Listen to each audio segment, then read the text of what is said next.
Hi, everyone. Welcome. We'll give it a few minutes.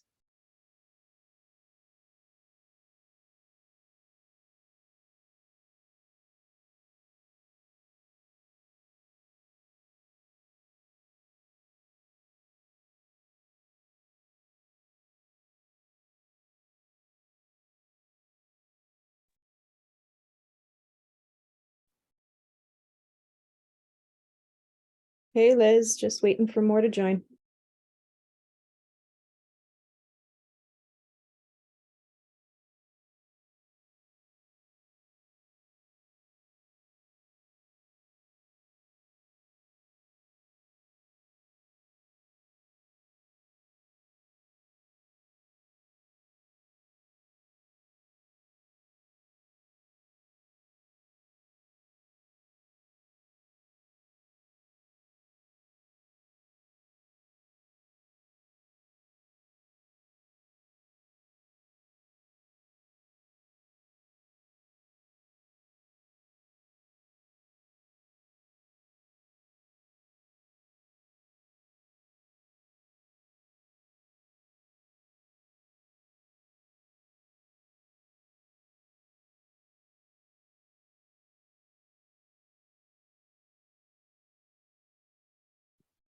Welcome, everyone. We're just waiting for a few more to pop on.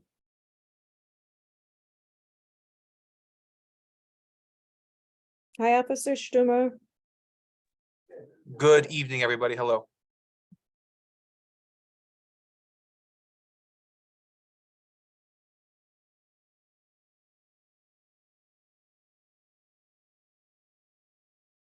Where's all our committee members, Liz?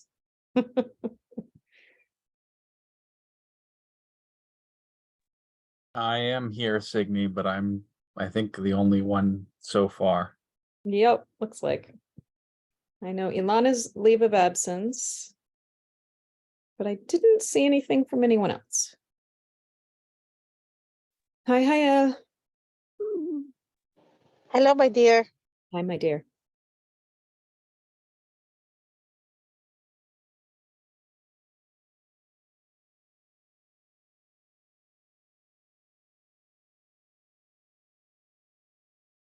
Hey, Barry.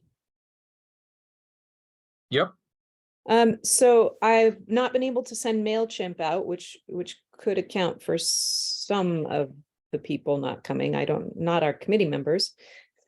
But any word on if there's a chance we can use our discretionary funds for that? Honestly, no. Not know that we can't No, know that there's no. been no word. I think Youth and I have to talk with Kim still. And you know what? Let me double check something that I've been meaning to check.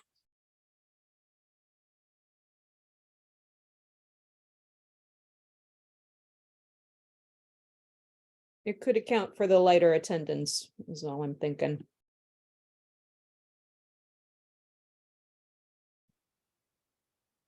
Yeah, let me start ringing the bell and make sure that people get on. If I can help in any way, let me know. I'm just gonna text some of the members.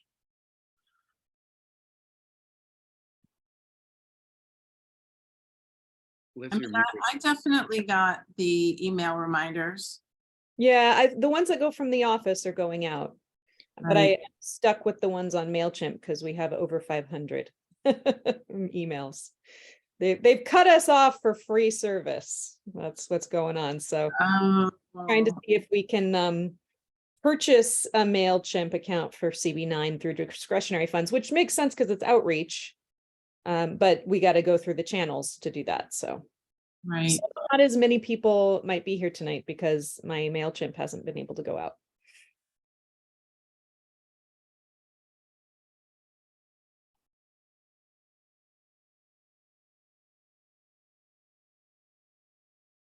Barry, you said you're texting because I can text a group text.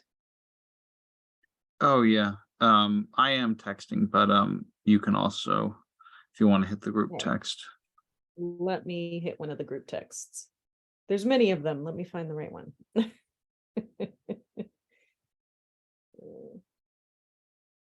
Not the, are we going out drinking group text?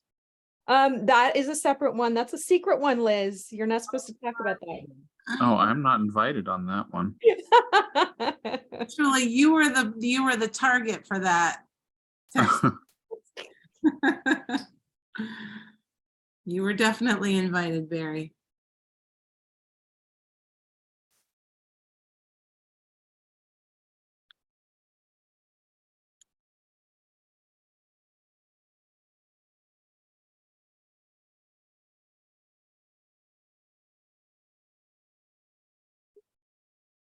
Okay, I think I got one with, well, it's got Dan on it too, and a couple other people, but okay. Just saying a quick hi to everyone. Sorry, I'm Oh, trying to thank you. wash Tina's hands and all this fun stuff. She's really dirty. Yeah. I'll be back. I see you, Tiffany, and I see now Juan, so that's good. Excellent. I think we're getting there. Is that quorum? 1, 2, 3, 4, with me 5. Yeah, I think we're at quorum. Excellent. Okay, well, I'm comfortable to start now. So we are at 6:38. First question, is anyone on this call willing to take minutes? Committee members, could be someone from the public as well. Usually Miss Brenda, who usually comes on, can help out, but maybe I go to my my man in the field, Juan.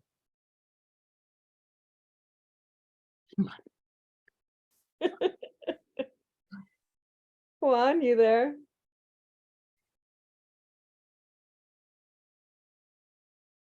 Oh boy, he must be tied up. Anyone else dying to practice their minute taking skills? If not, we are recording and can try to assemble later, but.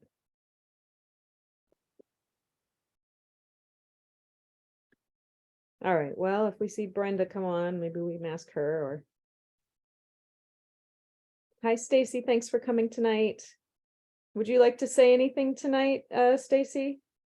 On the agenda? I can put you in the, presentations area. Yes, if I can, I'd like to, I don't know if everybody can see me. I'm trying to do 2 meetings at one time, but yes, I did definitely have a couple of announcements for the Assemblyman Al Taylor. Shouldn't be too long for that.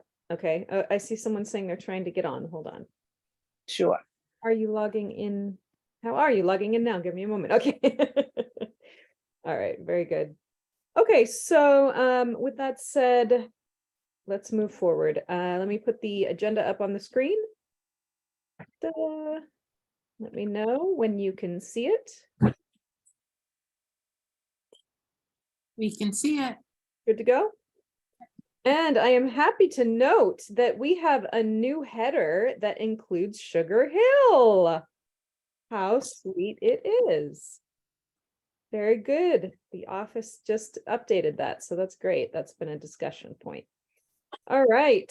So here is our agenda. I'd like to call the meeting to order. We now have 5 folks, which should be our quorum. Can I get a call to order? So moved. Thank you. Can I I'll get- second. Oh, who is that? I'm sorry. Tiffany? Oh, thank you. Liz and Tiffany, thank you very much. Are there any amendments, changes, or additions to the agenda we need to make? Right now, we have 2 action items to discuss. A reso by Martin Collins regarding 1753 Amsterdam Ave, and a reso by Tiffany regarding HPD grant revisions. Is there anything else? And of course, our normal old business. I don't have any new business at the moment. If there's anyone on this call from the community that has a specific topic or something to bring forward to us tonight, we welcome it. I ask if you do have something, we could put it in the new business discussions later. Does anyone have a topic they'd like to add to new discussions? No one? I actually do for the new businesses. For new business? Okay, who's that talking right now? Sorry, I can't see. all the- Christiana? Hi, Christiana. Sure, I'll add you in there and we can note you when we get to that section. Sound good? Okay, yes, thank you so much. Yep. Christiana. I'm putting it on my own agenda that I'm able to write in right now, so I'll call on you. Thank you. I have another reso regarding DHCR, but unfortunately I wasn't able to get the data in time. I have a FOIL request that came through finally, but anyway, I can show it to you, share my screen later, but I guess If that it's was If it's forthcoming. not so. pressing and it doesn't need to go through this month, then we can save it, right? It kind of is pressing, but I can just sort of briefly talk about it if we have time at the end. Okay, all right. Pressing as in, are there deadlines, I guess is the question there, but all right. That said, any other additions, edits, amendments to the agenda that anyone would like to propose? If not, we will move forward. Can I get a call for adoption of the agenda? Committee members, So moved. Second. Tiffany Berry. Okay, thank you. Just making note of that, the important things. All right, I have a cat on my lap. All right. Let's see. I do not have the minutes right this second because I was reading through them for Brenda, and I didn't get a chance to finish and send it out, but I will send them out posthumously. Posthumously, right? No, that would mean after you pass away. Oh, I can't mean after the meeting because please don't make that come true. Posthumously? No, what is it? What am I thinking of? Anyway, okay. Comedy. Signy always here for some comedy when it comes to English. All right. So we will move that for next month. All right, quick introductions. We seem kind of light tonight, so why don't we just go through and introduce ourselves, starting with our committee members, then our public members, and then you all from the community. We'd love to hear who you are. So starting with myself, in fact, I'm going to take my share screen off and put my video on so you can see me. There we go. Hi, my name is Signy Mortensen. I live on 150th Street between Broadway and Amsterdam. I am your neighbor, and thank you all for coming. I'm the co-chair of Housing, Land Use and Zoning, along with my co-chair Liz, who can introduce herself now. Thanks, Signy. Hi, everyone. Liz Whiteakis. I live in an HDFC on 141 in Convent Avenue. I've lived here for a couple decades. I'm a resident cat lady. What else do? I do historic preservation. Yeah, and always love seeing everyone on our community board calls. Yep. Let's see, Barry, why don't you go next? You're the next one I see. Yep, trying to get my camera to work. It doesn't seem to want to. Select another camera in settings. Anyway, my name is Barry Weinberg. I am a member of this committee for 11 years and been on the board that long. I currently serve as the chair. I live on 138th and Riverside. And I've been in the community 15 years. Excellent. Next I see, hold on, let me get back to the screen here. Next I see Annette. Hi, Annette.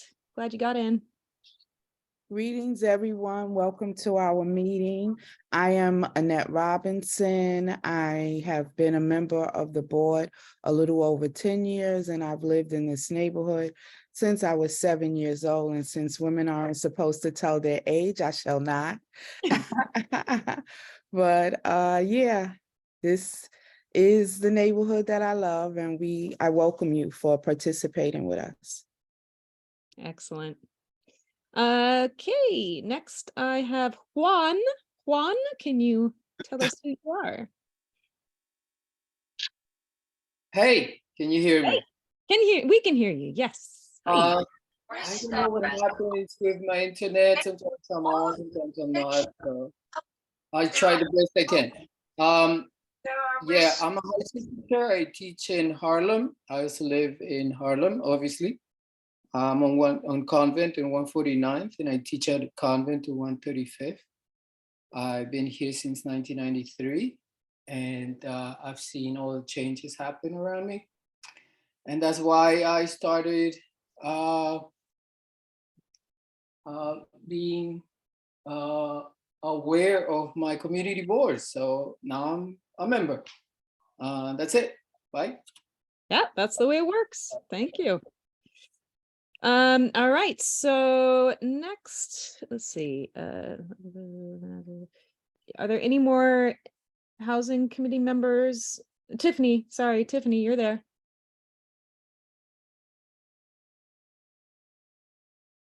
Are you there, Tiffany? You there? Can you talk? Maybe she has a child in hand. All right, Athena probably has her attention. So Tiffany, if you're there, let us know when you have a chance. And then that said, Jared, I see you on the line, one of our trusty public members. Yeah, hi, I'm Jared Knowles, and where do I live? 148th and Riverside. I'm also in historic preservation. I guess I've been here about 12 years. Excellent. I thought I saw Tanya. Did I see Tanya earlier? You did for a second, she was there. Okay, she came on for a second, gave us a second. And left. All right. So that I think is all committee members other than Tiffany. Tiffany, if you get back on, let us know.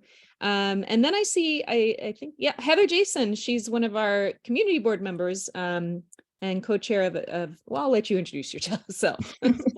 Hi, everyone. Thanks for having me. I'm just briefly, I'm just walking in the door and just wanted to be able to catch whatever I could from you all's meeting. And yes, I am co-chair of the Landmarks Preservation and Parks Committee. I'm also on Health and Environment. I'm in the Sugar Hill Historic District, and I've been in the community for over 25 years. Thanks. Awesome. Thank you. Thank you. I think that's everyone on the community board area. So I would like, since we're a small group, to take it out to the rest of you. And I'm just going to go by who I see on the screen. So Officer Stumer, and help me with your last name. I'm going to get it wrong until you tell me like 5 million times. Stumer.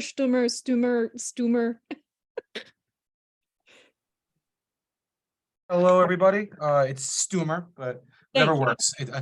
I don't mind. A For all that German don't know route, you know. yes. For all that don't know who I am, I'm the crime prevention officer here at the 30th precinct. It's my job to educate the community on issues facing our community, as well as be the middleman for our businesses, our developers, and everything in between. So always happy to be on here. Awesome. Thank you. I see Jael Sanchez. Hello, everybody. My name is Heidi Sanchez. I work for Berry Housing Communities. I also live in the neighborhood at 695 St. Nicholas Avenue. I love this committee, and I'm looking forward to a good year. Yeah. And then Stacy Marius, say hello.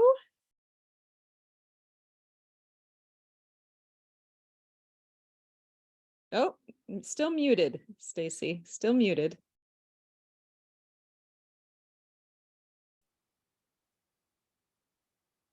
She's trying. I see her pressing that screen like nobody's business. All right, Stacy. I'm here. There we go. There we go. So I apologize. I was just trying to hit the button. I just have a quick announcement, if I may. Oh, sure. We were doing introductions and then announcements. Okay. Sure. If it's just a couple seconds, we were just doing introductions. You want to do a quick introduction? Do you have time? Absolutely. Absolutely. Yes. So my name is Stacy Marius. I'm the community liaison for the Assembly member Al Taylor in the 71st District. Just started last week with him, and so I'm happy to be aboard, and so I'm happy to meet everyone, although I was on previous meetings before for another elected official. So thanks for having me. Great, Stacy. Glad to have you here. And we'll do announcements right after this, basically. Okay, sure, no problem. All right. And then Martin, I see Martin on the line, and Martin has a reso that we're going to discuss tonight. Yes, and I'm hoping you'll pass the resolution regarding 1753 Amsterdam Avenue, a vacant New York City HPD-owned property that the city has left boarded up in your district for the past 40 years. So you have the resolution, Sydney, to share along with the information that I hope will be sufficient for committee to pass a resolution for ratification at your full board meeting later this month. Thanks, Martin. And next, who have I missed it? So next I see Christiana. Yes, hello, my name is Christiana, and I attend City College in New York, or specifically Sophie Davis program, 3-year undergrad and 4-year medical school. So if you have any young relatives interested in medicine. And I found out about this community board thanks to a class known as Community Health Assessment, which I'll talk about even more during the new business discussion. And I've been to at least 2 of the meetings, and yeah, so yeah. Yeah. And it's basically, is it an announcement about a survey? Is that what it is? Because we could put that in the announcements section rather than new Yes. business. Okay, Yeah. let me just put that, let me move that to the announcements section, okay? Yes, thank you. Yep. Very good. Okay. Next I see, and Tiffany, you just let us know if you can pop back on and say hello. Nicole Celestine? Yes, that's correct. Nicole Celestine. Hi, hello everyone. Hi, Nicole. Hi. I am a longtime resident in Hamilton Heights. We've lived here since 1980. This is my first community board meeting, so thank you for welcoming me. Welcome. Glad to have you here. This is where it all starts. And last, I think here is CJ. If you can introduce yourself, just tell us who you are and say hello. It says CJ on the screen, if that's you.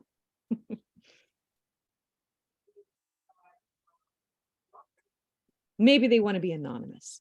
All right. So CJ, if you want to say hello, please do. Tiffany, if you want to say hello, please do. Otherwise, let's move along. And in quick form, we are now to announcements. We don't have any presentations this month. There probably will be a couple next month, expecting Vince Morgan from the newly founded HDFC Resource Center through WHDC, which is the West Harlem Development Corp. Liz and I had a chat with him this week. We've been in touch with him, just talking about, what this resource center would need. And of course, he wants to also come to our meeting and open up that discussion as well. I see Tanya now has rejoined. Tanya said, just say hello. We just finished introductions. So sorry about that. I was having some. I saw you for like 2 seconds and then. And then I dropped out and I was trying to get back on. Anyway, everything is good. Hi, everybody. Tanya Gallo, public member of the community board, I think for about 1.5 years, maybe coming on 2. And live on 149th between Amsterdam and Broadway for about 7 years, and also a member of the Climate Justice Working Group at We Act, and happy to be here. Doers do, always on lots of things. All right, so no presentations, like I said. So we will move to the announcements, and Stacy, as you're one of our representatives for our elected officials. Yeah. Please go ahead. Yes, Al Taylor. Yes, go for it, Stacy. Thank Do you. it all again and tell us who you are and your announcements. Thank you, everyone. I just have 2 quick announcements for the assembly member. He has been facilitating listening tours throughout his district. So we had 2 over the past week, and one was in the Esplanade Gardens. The other one was in the Polo Grounds on April 5th and April 6th. So for those of you who don't know, listening tours is just a way, it's a formal introduction to the community, just hearing the concerns of the constituents in the community, as well as having a panel of invited guests from CBOs and other city agencies, state agencies, who are able to do some Q&A with the audience, and they both have been successful. The upcoming listening tours is going to be at the Hebrew Tabernacle at 551 Fort Washington Avenue on 185th Street. And that's going to be Thursday, April 13th from 6:30 to 8:30 p.m. The next one after that will be the Church of the Good Shepherd, which is going to be the school auditorium at 620 Isham Street. And that's going to be Wednesday, April 19th from 6:30 p.m. to 8:30. And the last listening tour is going to be at the Church of the Intercession at 550 West 155th Street. That's going to take place Wednesday, April the 20th from 6:30 to 8:30. I've put my information in the chat. If anyone missed those dates and times, they can feel free to give me a call tomorrow in the office, and someone will be able to give you that information. Last but not least message is we're going to have a paper shredding event, and that's free for the community in collaboration with AARP. And that's going to be Saturday, April the 22nd from 10 a.m. to 1 p.m. And that's also going to be held in the Esplanade Gardens at 2569 Adam Clayton Powell Jr. Boulevard between 148th and 149th Street. And all are welcome, but there is a limit to 3 bags of paper shredding for each person. So I hope all of you will get a chance to attend either one of these events that's coming up this month. Thank you for allowing me to share my messages. If anyone has any questions, I'm open. Well, I just wanted to note that the one listening tour that's in our area closest to us is 155th at the Church of Intercession, right? So Okay, that's yeah. the closest one to us here in. Okay, and that's going to be on April 20th. Okay, so April From 20th would be the closest one tonight. Yeah, that's correct. And I can also share the flyer with you tomorrow, so that if you wanted to post it or something, that'll be great as well. Right. Okay, very good. All right, well, welcome, and well, on this, part for L. Taylor, welcome back, I guess. Thank you. And, thanks very much for the updates. You're welcome. Let's see if we've got anyone else. All right, and then Christiana, why don't you tell us a little bit about the survey that you are doing? Yes, so for a class in this program, it's called Population Health and Community Health Assessment. We were given a list of neighborhoods that we could choose from to assess the community concerns, and we chose Hamilton Heights, which is bounded between 138th Street to the south, Riverside Drive to the west, 158th Street to the north, I believe St. Nicholas Avenue, as well as Edgecombe Avenue. And so we attended at least 2 of the community board meetings here in order to listen and get information on the community's concerns. The point of the class is to help us future physicians understand that health goes beyond just the individual level. It also goes to the community level. And so we created a survey surrounding these concerns. And so I'm just going to drop it in the chat. It's going to be a survey with at least 20 questions about like the different health concerns that we've heard throughout the community board meetings. At the end of the survey, there is another link to a different page. If you're interested, or if you know anyone who's interested in being a key informant, so we're planning to do an interview to go deeper about this thing. So this health concerns, so you can put down your contact number and your name, and we can reach out to you. And the survey is completely confidential, so even if you fill out the key informant form, it won't link you back to the survey, but I drop it in the chat just in case you miss it at the end. At the end of the survey is also a link to more information about the class and our professor's email, and I also put my email there just in case you have any questions or you need me to resend the link. And yeah, thank you so much. Oh yeah, and we're also trying to get at least 20 responses by next week, Tuesday, so you can spread it around to anyone who works, live, or like just spend their time in the neighborhood. So okay, great. Thanks, Christiana. Well, we've got that in there. I would also suggest you share it with our board office and they maybe can, send it out to their networks. Yes, can I get their email? Yes. So, is the best email, Barry, still the info one, or should we give her specific to someone in the office to share? So I'm not sure. Info at is probably best. Okay. So info at cb9m.org. I'll put it in the chat. Info at Thank you so much. m.org. What other committees have you been to or community board meetings? I went to one about a general board meeting, and then there was one we went to, I think in the beginning of March, like March 6th, I believe. Did you go to the health meeting? I guess was my wondering, because since it's no, I don't remember. It was a bunch of us, so we split up. So gotcha. Yeah. Sounds like the health meeting might be an interesting one for you. Just that's okay, a focus of what you're working on. Thank you. All right, well, good luck. We will definitely spread the word and send it to that email there, and we'll get it out to our networks. Sound good? Yes, thank you so much. Excellent, and thanks for coming tonight. All right. Let's see. All right. Did anyone else have announcements that that didn't get to pipe in quick enough to put themselves in? Any other announcements? I have a quick one if no one else has one. I just, Signe.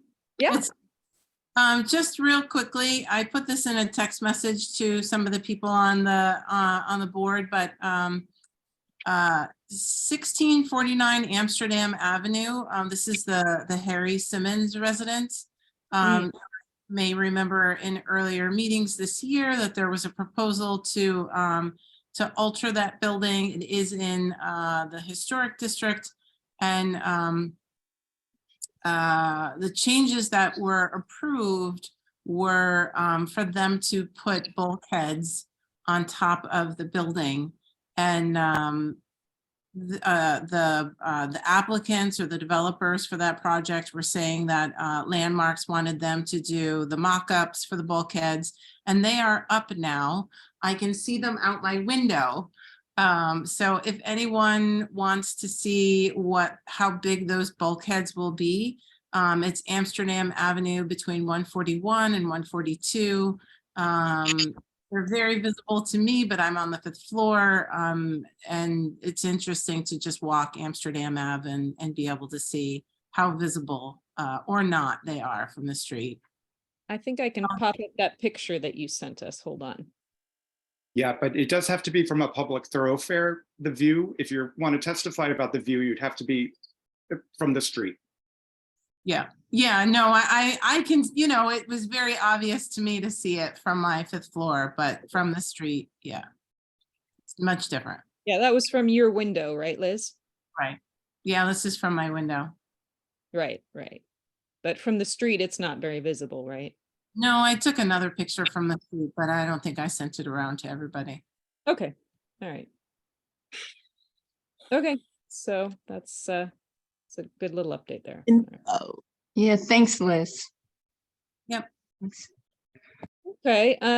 My quick announcement as I take off my co-chair hat and put on my plant sale hat, because housing, beautifying your neighborhood in your blocks. Liz knows where I'm going. So every year my block association does a plant sale. And this is the 11th year running. We buy wholesale plants from Grow NYC, and we sell those to our neighbors and friends in the community to plant your veggies, your herbs, your flowers for your tree beds, your stoops, your window boxes, all that good stuff to beautify our neighborhoods. And then we also, it's a fundraiser for our garden and our block. So we pick up all the plants, we bring them to the garden at 150th Street in Amsterdam. That's the Lucille McClary Wicked Friendship Garden. And we organize them into all the orders, and the plant pickup is on May 6th. If you want to order plants, you can do that in advance. That's the best option for getting exactly what you want. I'm going to put in the chat right now the link to the plant sale. There's plenty of flowers left. There's plenty of veggies left. If you've got a plot in your backyard for vegetable garden or something, now is the time to get started. So that is my quick plug for my plant sale. And now I will put my co-chair hat back on. Any other announcements? Or any questions on the announcements? We're good. Quiet group today. Well, small group today, I should say. That said, next in the agenda, let's just go back real quick. So I'm sure I've got it. No, where is it? Man, I hate when you like go out of the window and then try to pop it back up on Zoom. You can't find it. So annoying. There we go. All right, so going back, new business, I think we determined we don't have any new business because Christina spoke in announcements. So we'll go to old business. And Liz, you want to take a stab at leading some old business? Sure. Okay. So we'll go through these points. Feel free to chime in or raise your hand. So the first one is legislation we are watching. I think there were a couple of things that we had identified at the beginning of the year. But I don't know, where are those things at? One was the J51 program. I'll take a look back and see what it was, and if we can remember as a group what some of the legislation was, maybe as I look for last meeting notes. Right. Well, while you're looking, we'll keep walking through the agenda. Developments we are watching. Obviously, we have lots of things going on. I know last month I was absent, but there was a presentation by the new owners of the hotel SROs on 145th Street. We have 1727 Broadway. Are there any updates to any of the developments that we're watching that anyone wants to comment on? Does anyone have any just neighbor eyes on the street updates on like St. Luke's or any of these ones that we've been keeping an eye on? I can also, take a look at our spreadsheet here if we want to do that, Liz. Well, I sent an update around to the committee about St. Luke's. My understanding is that the sale of St. Luke's has fallen through. Right. Yeah, I heard that too. And that's all I know. Okay. Other than the architect who's been working for them pro bono is hoping that the sale will finally go through so that he can get paid. Right.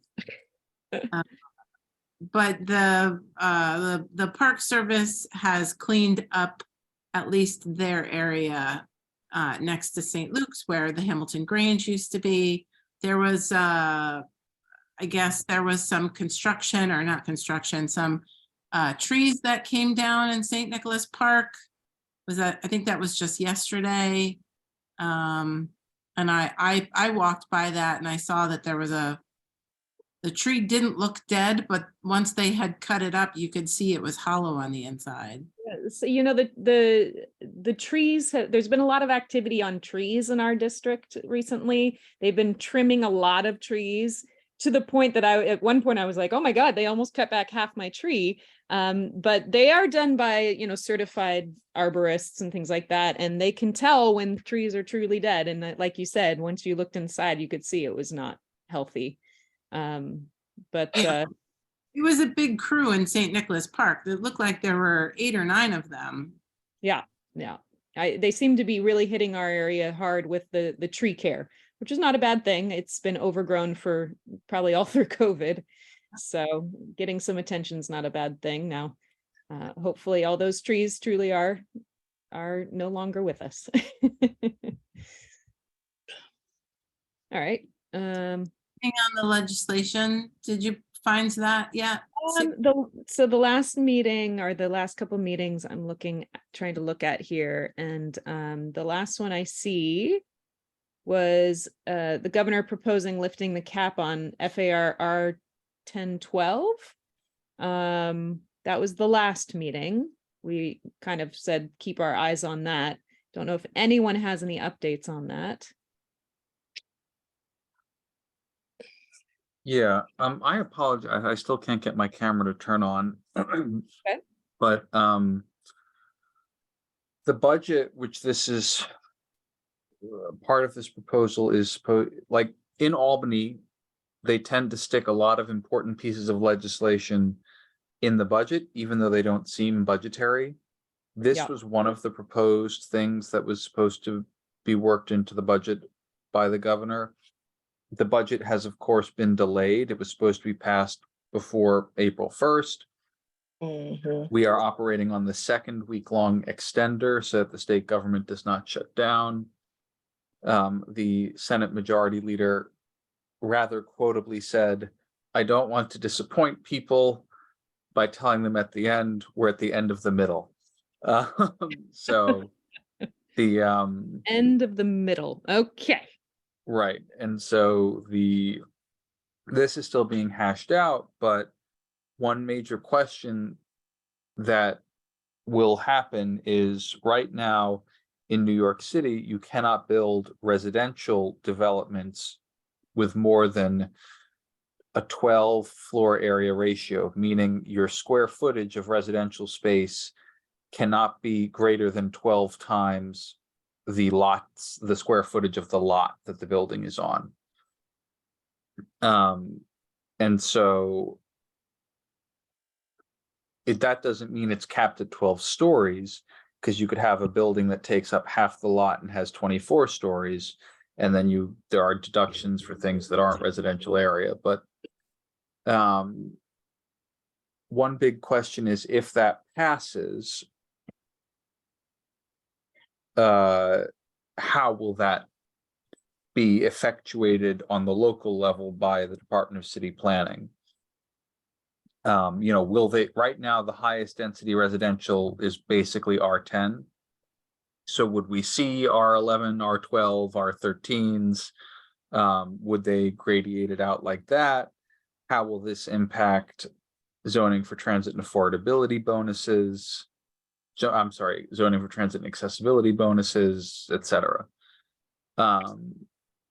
So there are a lot of kind of unanswered questions about that. Both the governor and the mayor are in alignment about this. The state legislature seems tepid.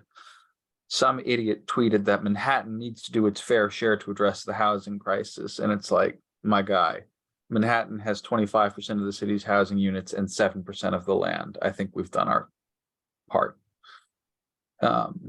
Maybe the rest of the city can, I don't know, be half as dense as we are, and then we'll have an extra 500,000 units.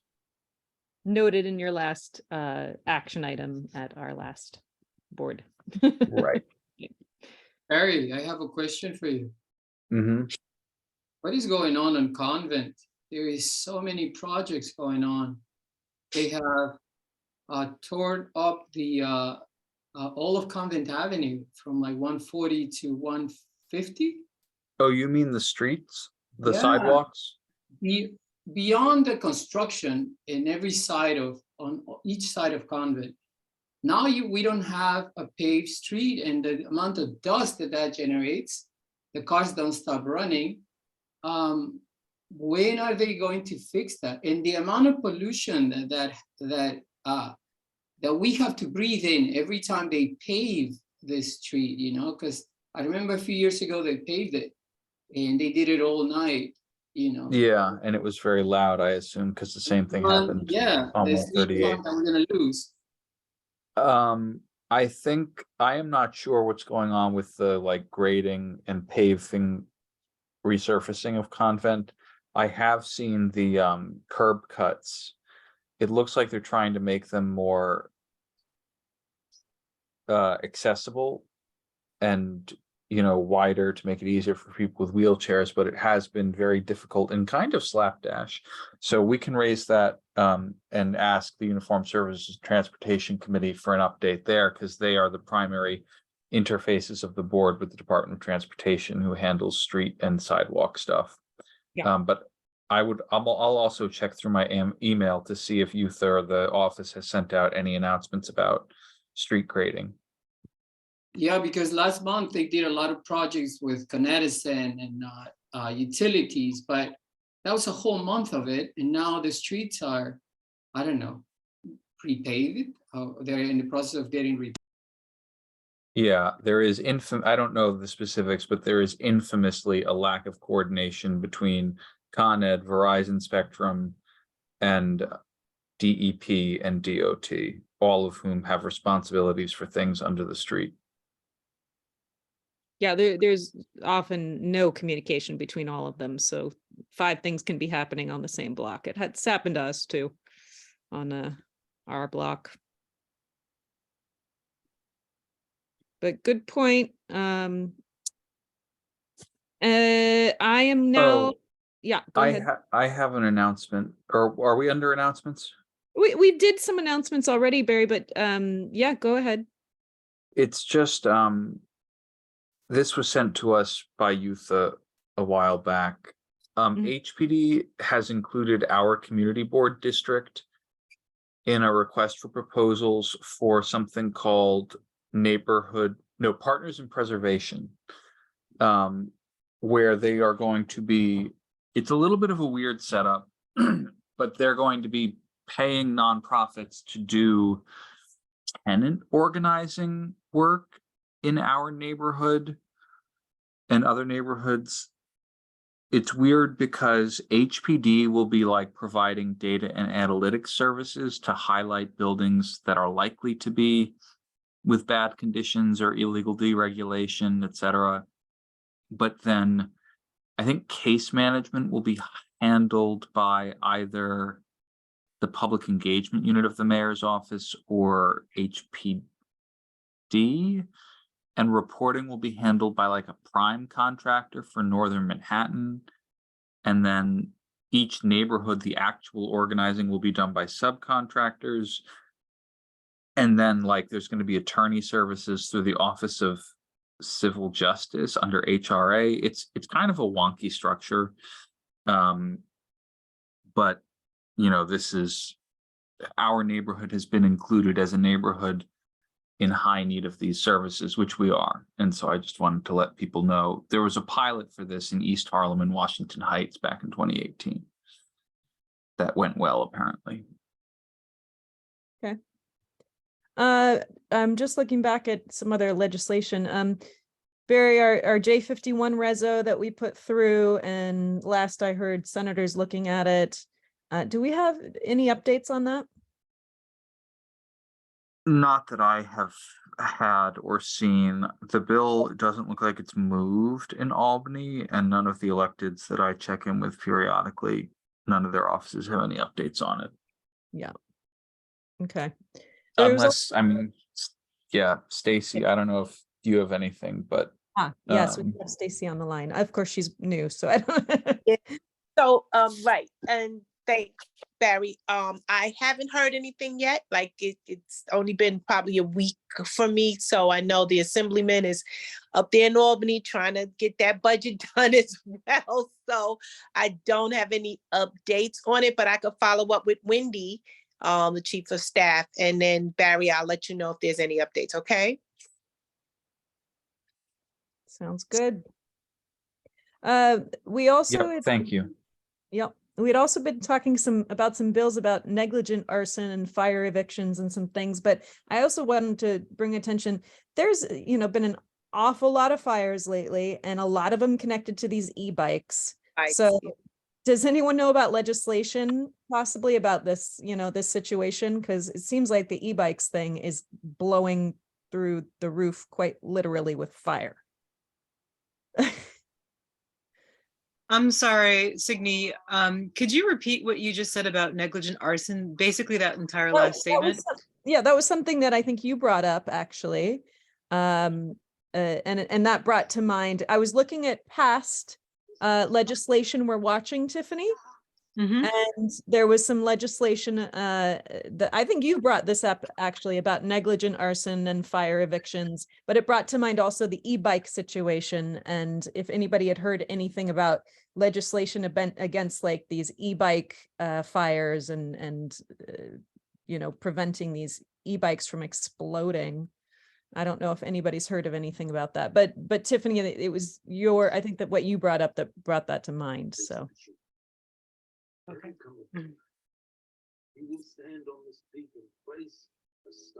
Anyway, if nobody's heard anything about that, maybe it's something we need to press our electeds on, because it seems like it's happening all the time now. The e-bike is not the problem though, Signy, is the batteries. Yeah, People that's what I mean. Yeah. People Yeah. charge them overnight and then they explode and catch fire.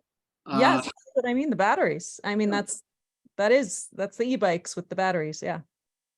I just Googled Sydney just because I don't know. And I thought, oh, let me Google and see. And it says here that there are new laws that ban the sale of uncertified bikes and unregulated lithium ion batteries. I think Gail Brewer, Yeah. Councilwoman Brewer, had some bills that passed in the last week or so about that. Okay. Maybe 2 weeks. I felt like there's probably some things hot on the fire, but yeah, I think it's really recent.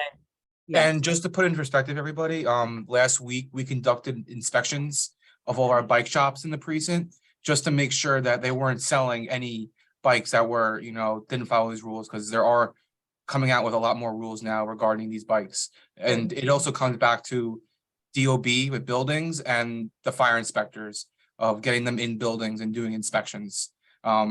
As I'm sure it is with every city agency, they are undermanned for the amount of workload that they need to do.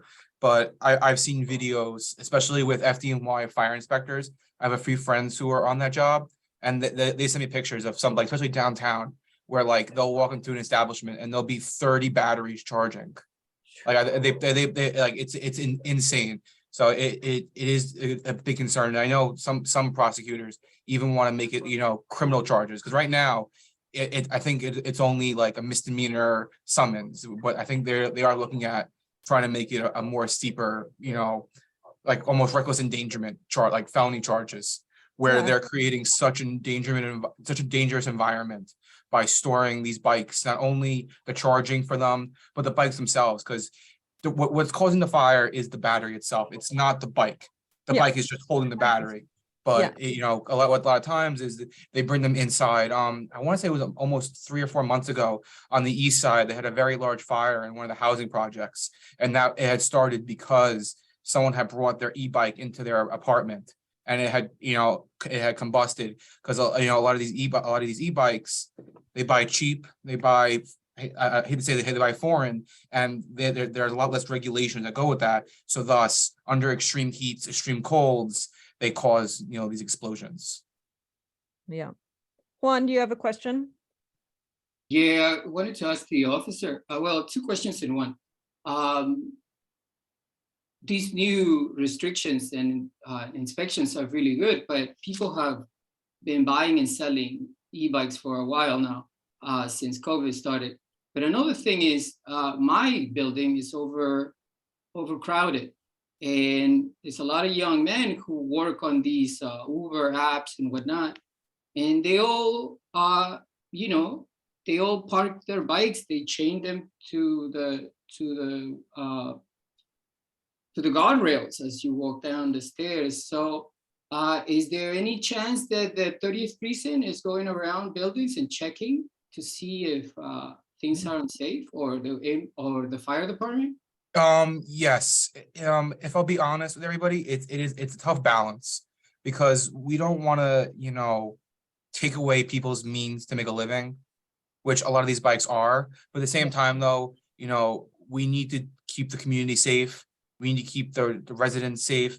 And if, you know, if we do observe something that is in need of rectifying, we do it. We've been getting a lot of overtime in the precinct where we're sending cops out to take bikes that are unregistered, are a danger to the community. You know, these bikes that are dirt bikes, you know, these mopeds that are unregistered, that are, you know, parked illegally on the sidewalks without any form of, hindering people's paths. You know, I've seen it more unfortunately more times than not, where like you said, they are locked on the front gate, which for all that don't know is actually a violation to, keep your bike parked on the sidewalk.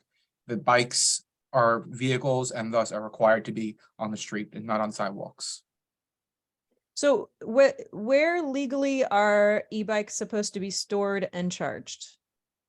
So just to clarify, are we talking e-bikes or mopeds? Like Whatever bicycles that have batteries? Let's clarify. Whatever uses lithium, the batteries that could potentially be dangerous and cause fires. So I'm not an expert, so please don't quote me on anything, but they are not allowed inside buildings, like any type of residential, commercial buildings.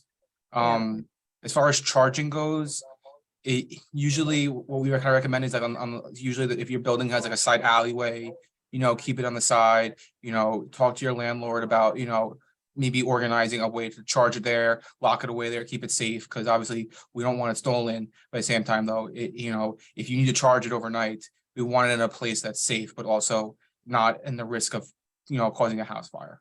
I can see this is a dilemma for some people because, looking at my block, we've got, brownstone next to brownstone. There's no alleys. There's no side places that they can charge. And I've seen them take a extension cord from their house and take it to the tree guard where they have it locked up on, and it's charging overnight. And now there's a trip hazard. And so, where they legally can do this, it seems this is going to be something to really a challenge, because we don't want to take away people's livelihood, like you say. But where do they charge it if it can't be inside and they don't have a side place and it can't be out on the get? It's interesting. I don't know. And unfortunately, that's where we see a lot of these these charging, I don't call it charging farm, but these large charging commercial locations where they'll pay people, hey, bring it here, we'll charge it for you overnight, or bring the battery here overnight to charge it. And then, the fire marshals come in and see 40 chargers, in a room, and they're like, what's going on here? There's no rational way to justify that. Yeah, no. If you mind, I'm gonna circle back a little, just so everybody knows. Today, I had a very nice meeting with the vice president for community outreach for BBC. I won't say it wrong. BRC. BRC. Thank you. In regards to the project at 1727 Amsterdam Avenue, it was a very productive meeting.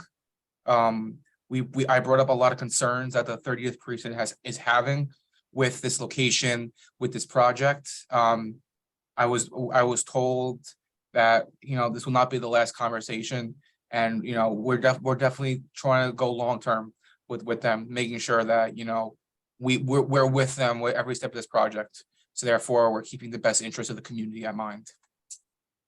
Thank you for keeping an active role in that. And so whatever recommendations you make, we hope that they will take action. I think that's what we would want to see, and to keep the project safe. And yes, yeah, it's going to be a long-term project, and it's definitely one of those things where I can tell that if I don't stay on top of it, it could easily get away.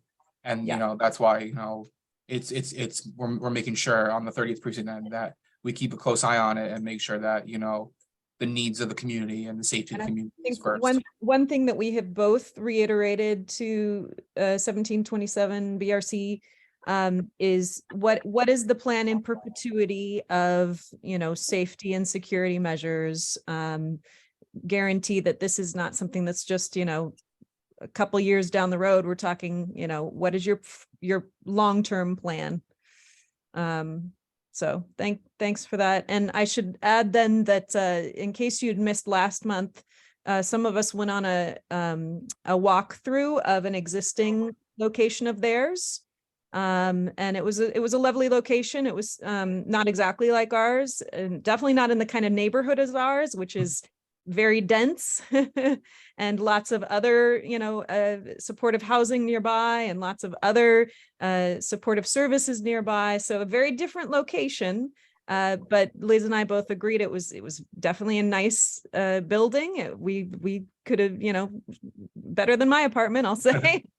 They had recommended a place in the Rockaways for me to visit, but it's kind of far from Manhattan. But that is something that we're definitely looking into on our end too, is to see how they do things at other precincts. I'm going to reach out to my counterparts in those commands and see. And these are, I think, in advance of them hoping to come to our next meeting. I just want to let everyone know is I think their hope is to come to our next meeting with some plans in hand of like actual documentation and plans of what they're proposing on the site, because it's been kind of loosey-goosey up until now as far as their plans go, because they don't have them yet. But I believe they'll probably come to our next meeting. I don't know if Barry, did anyone else has anyone else arranged another meeting? Because I kind of asked others to take the lead on doing another meeting, but were you planning on going on another meeting? Was anyone else? I am going to try to go. I think that we're looking a little bit in the future. I think that we also still have the issue with the fact that like this is city-owned land. It's not owned by Health and Hospitals Corporation, and so it has to go There's through many you. roads that we're going down right now. I get it. Yeah, exactly. Yeah, that said, they expressed to us that these walkthroughs was in hope that they would come to our next meeting with more ideas of the plans. So anyway, yes, Barry, there's multiple roads going down. Thank you, Officer Stummer. Stumer, I'll get it. I promise. On the 10th try, I'll get it. It's totally okay. I'm being a Len McTeer right now, if anybody else knows Len. We love Len, but he cannot pronounce a name and remember a name. We love you, Len, if you're watching this recording later in life. Okay.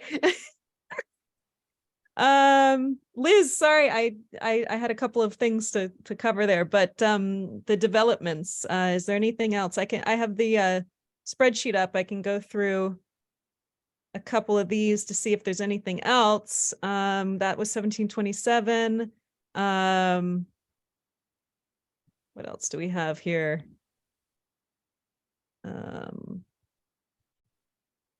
Oh, well, we should mention that we're meeting with Sean at the Bond Center on Thursday night to go through, hopefully, follow up on some of these mapping tools that they had originally worked with us on. And then they have a energy use grant that I think he's going to update us on, and some other community initiatives that they're doing. So Sean Rickenbacker with the Bond Center at CCNY. He and his students had done some work for us a couple years back. They also have a number of other community projects that they're trying to work on and want our support and assistance on to get data and to help them gather data and things like that. So we're having a meeting with him on Thursday, and we'll report back next meeting as to, where they are on some of these projects. We talked about St. Luke's. Any other updates? I know we had a great update from Just Housing last month. Some active things going on there. The Maranime, I know that's one of them. All right, Liz, I don't see anything else that's high on the list. Okay. Well, we can keep going through the old business. Do we have Just so you guys, if it's okay to interrupt, some of the architects from the Maranime presented. Oh, sorry, actually, Liz, you were there, so you'd be better than anybody else here to talk about that. Where was I? I'm not. Yeah. There was a presentation by the architects that are doing the Maranime. What? Yeah, that was, I think that was last week. It was at Landmarks and Parks. Heather Jason, Is Heather Jason was still on the there? line? Is Heather Jason still what? Yes, I'm still on. Oh, Did they great, yeah. last week? Yes, but this it's sort of a mess, but yeah, they're doing Columbia's architects did present some restorations to the facade, the windows, and a ramp. Their drawings were not complete at the time, so I asked them to come back next month. Got it. Okay. And it also seemed like, sorry, Tiffany, that's just not the name that we were referring to it the other night on the meeting. I think the other concern, Heather, please correct me if I'm wrong, is that it seems that Columbia hadn't done outreach to the immediate community on the project in terms of the realization of what the use, who would be using the building, and what it would look like. They did last minute, like February 28th. I had tried to get Columbia to come to our March 1st meeting, and they kept ignoring my emails and my phone calls to them. That is their architects. So they just applied just a few days before our meeting for a landmarks preservation permit, and that permit that they applied for was for a status update letter, which landmarks stopped approving those types of status update letters since March 6th, and they applied for one on March 28th.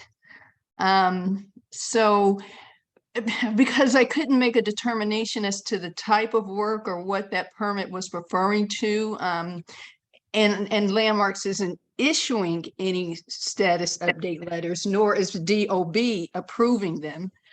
I couldn't figure out what they were doing, so I could asked explain it. them. A status up, I work at Landmarks. A status update letter is just a letter that says you've got an approval. So it's not actually an action. It's not a permit. It's not work, a permit, yeah. That's right. So I couldn't understand, Jared, and you can help me understand this better. Sure. Why would they come to us for a status update letter? Maybe we could talk offline. I think maybe some of the language, I'm not sure that they shouldn't, that doesn't They really. applied for a permit for a status update letter, and they kept telling me it was a permit, but I said, that doesn't sound like a typical permit. It wasn't Well, yeah, what I'm used to seeing. I thought it referred to a previous permit, but they wouldn't tell me what that permit docket number was. So if you get approval from Landmarks, which you do before you send in your filing drawings, we send out a status update letter that says you got approval on this date for this work, and the commission stipulated you have to do this and this, and we need your drawings. So it's really just a letter of information saying when it was approved and what was approved. It's still pending, so nothing was approved. And I couldn't imagine that Landmarks could give an approval within 3 days prior to my meeting. Right, so we probably took no action. If it went to a hearing, we probably took no action. No, it didn't. It's not even close to a hearing. Their drawings were not complete. That's why I didn't feel like the community had an opportunity to weigh in, because we weren't seeing real drawings that had gone through the LPC staff process. And they were trying to get, I guess, a letter of support from us prior to giving us final approved drawings or something close to what we would see at a hearing. Oh, okay, well, I'm happy to talk to you about it. Thanks. Okay, so that's all. I mean, Signy, if I answered your question, and Liz, if that's what, I'm just trying to give Liz a little clarification. That's what happened. So I just thought the best thing for us to do was to have them come back after, so that we could understand what it is we were viewing and what we were trying to provide them with a letter of support for, so that, we could see real drawings. Yeah. I think Tiffany had the original question about what was that all about. It's something that your committee will pick up again next month. So yeah, and it affects this committee too, because the next day I did receive a call from Columbia finding out what happened or why we had put them off. And I just said, well, your architects weren't ready. We didn't, and then they told me something about, the community did have some concerns. I don't know what those concerns are. And that might be more of an issue for this committee, because there is a use issue that I think the community has concerns about. That's not something that we deal with. But at the same time, I explained to Columbia, there's, many different committees, and anybody from any committee can question them in reference to what it is that they're doing, or what the use for the building is going to be. But at any rate, I just didn't have enough information. Got it. Got And it. And they are on LPC agenda for April 25th. They're the last group. Ah, The last item on the agenda? Mhm. Okay, I'll look at it for the 25th. 25th, yeah.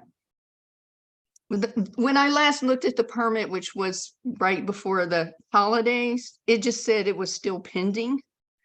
The status update letter was still pending. So, and then I received a call from the architects the day of our committee meeting, indicating that they just heard back from Landmarks, indicating that their drawings for their ramp, I guess, had not been approved yet. And so that's why during the meeting, I also said, well, when you work with the staff at Landmarks and you solidify whatever the drawings are going to be, then come back to us, because we have to give, communication or voice or our approval or a vote from the general board as it relates to drawings that you're going to present at the final hearing, or pretty close to that. And they just were not at that point. okay. Well, maybe you and Jared can talk a little more offline if needed. Thanks, Jared. Sure. Thank you for Does that. that answer your question? Well, I think Tiffany, Liz? to the best we can right now. I think let's, if there's housing questions, we can come back, circle back. There are definitely use questions from the community, Good to and- know. yeah. Appreciated then if they came to us and. And I don't know anything about that. Got it. All right. You want me to keep going? Yeah, keep going. You're doing great. So we're on C, public member updates. Jared or Tanya, are there any updates? No updates from my end. I think, we still have room, I think, for 1 to 2 new public members. So if there's anybody on the call this evening who's interested, I'll put my email in the chat. We'd love to have more public members join us. So happy if anyone's interested, and I can send additional information, but that's it from my side. I don't know if Jared has anything. No, nothing. And I'm actually going to put, for that historic preservation question that we just went through, I'll put my email address there and we can talk further from there. Great. Thanks, guys. Thanks. NYCHA, any NYCHA updates? Barry, did you go to that meeting, that NYCHA, the Rad Pact meeting that was mentioned very last minute to us? Yeah, Gilbane has been chosen as the main contractor for the renovations. There's another group whose name is Gilbane. Gilbane, Gilbane. Okay. They actually have a terrible record when it comes to like workplace safety. They've had a number of people die while working on their sites. And while they were working on the site on 122nd Street between Broadway and Amsterdam, I forget whether it was the new super big condo building, the Vanderwater, I think they call it, or whether it was on the I think it was the JTS building, actually, the new library or dorms that they built. They like illegally dumped concrete slurry into the sewer. I remember that. So, I mean, like, these are not people with a great track record either broadly or in our neighborhood. Yeah. But they were there. West Harlem Group Assistance is going to be the community partner. They're going to have a bunch of charrettes and like visioning stuff. And, you know, it was actually a good turnout relative to what we've seen in recent years from Manhattanville houses. There were maybe 40 or 50 people, but that's out of a development that has, what is it, 1,200 apartments. So it was poor turnout overall. Challenging. Yeah. Yeah. And, you know, a lot of people there were upset. They're going to be checkerboarding basically, where they're going to do certain apartments first and then move people into those apartments so that they can renovate their apartments. They talked a great talk about energy efficiency and working with the community, but I strongly suspect it will be very disruptive. And there will be downsizing is the other major issue, because as they convert from Section 9 to Section 8, they're going to be pressuring people who may have multi-bedroom apartments, but maybe their adult kids have moved out, or I don't know, you know, the vicissitudes of life. They're going to try to move them into smaller apartments. And the real issue will come if it's, you know, a senior and they're trying to move them into a studio. A lot of times seniors require additional help and have mobility assistance devices that make a studio too small of a fit. So expect lots of issues with downsizing.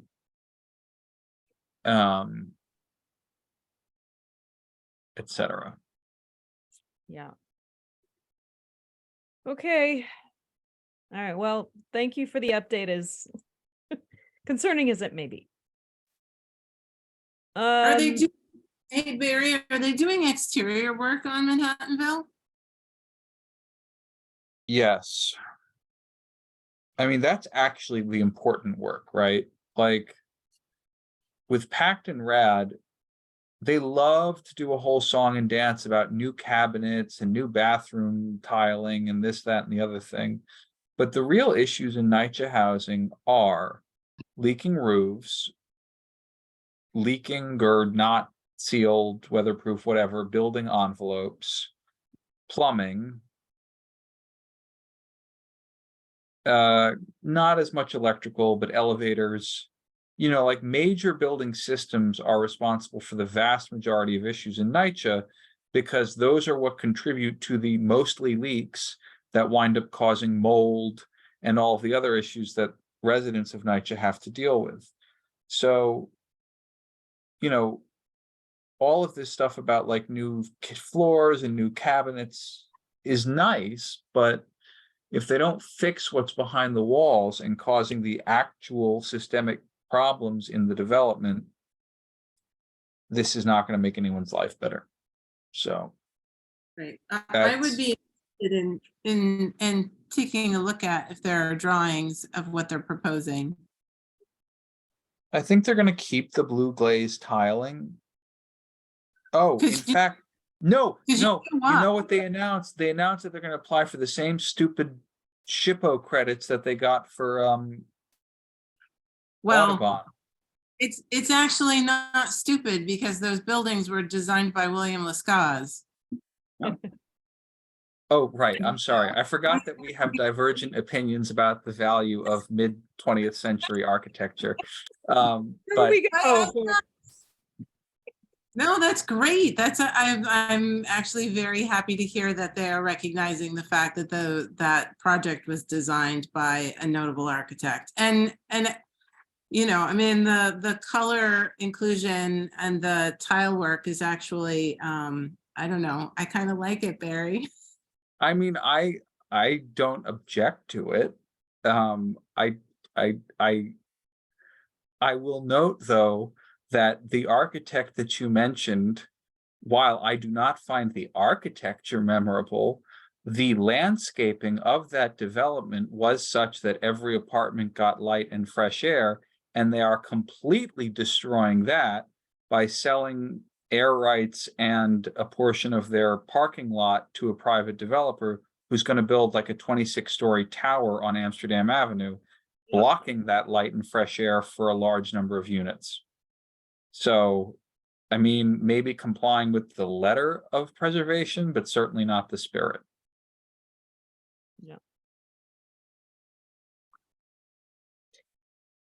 Well, if there are any updates there, Barry, or I would be interested in reading their nomination to the National Register.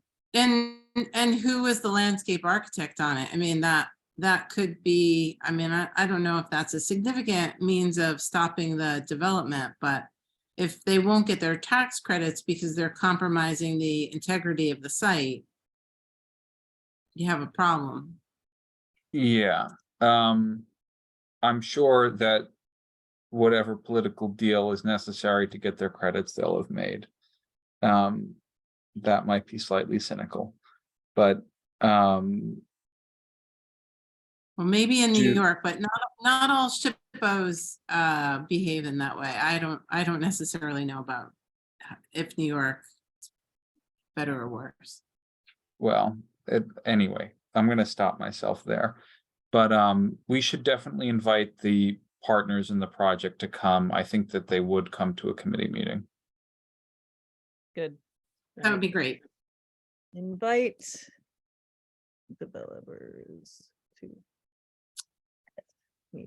So I'll just keep going down this list. I see we're already close to 8 o'clock. Morningside Heights Coalition.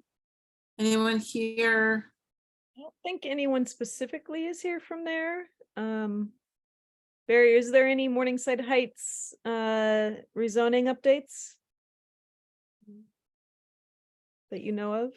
Not that I know of. Okay. All right. Well, we had a nice just housing discussion last month, so I think we had a good update there. RKO Hamilton Theater Task Force. I know Dan is back from leave of absence, but I haven't heard any updates. Anybody else heard any updates on that? I haven't heard any updates, but I've started to talk to some people about the project, and that I'm glad to hear that Dan is back. And I will shoot him an email and reconnect with him about what's going on there. Okay. Yeah. Your section list. I gotta let you have it. Let you have Sometimes it. you get carried away, Signe, that's fine. Till updates, I did drop into the chat. I was trying to drop the flyer, but it wouldn't let me do that. So I put the Facebook post. I can share it. Hold on. There we go. Yep.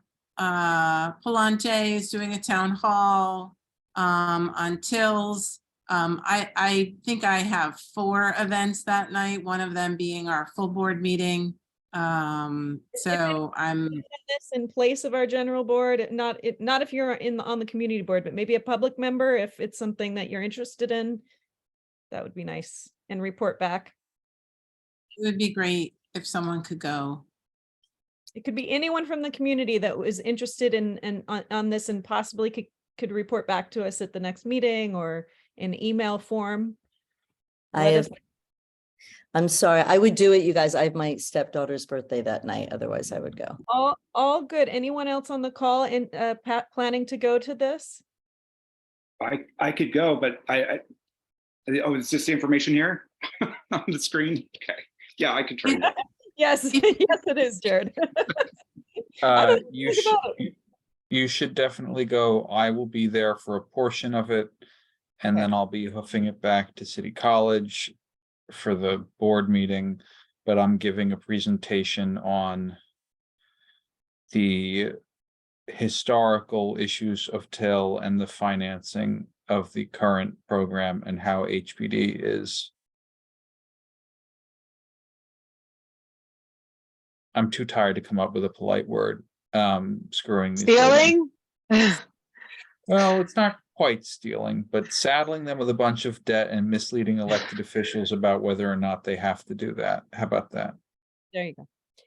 That was good, Barry. Is anyone on this call in a building that went through Till by chance? That would mean I you're now. know, Coalition. I know someone who's gone through the TIL program, and the story that she gave is almost identical to a few of the stories that I read in a paper that came out. In fact, Palante was referenced in that paper. It's called Broken Promises, the TIL program and Those Left Behind. Great little read if you guys have a chance to go through it. But anyway, her story was almost identical.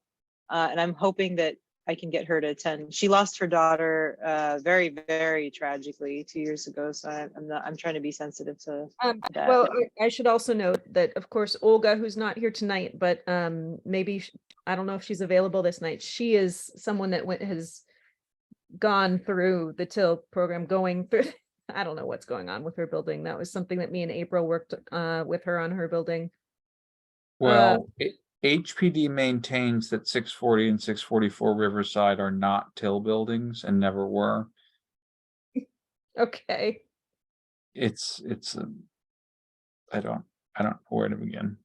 You don't even have to go there, Barry. It's all good. All right. Oh, it's here. Where's Olga? Olga, when did you come on? I didn't see you. Olga, yes. Are you interested in going to this meeting next Thursday, I guess is the question. How are you, Olga?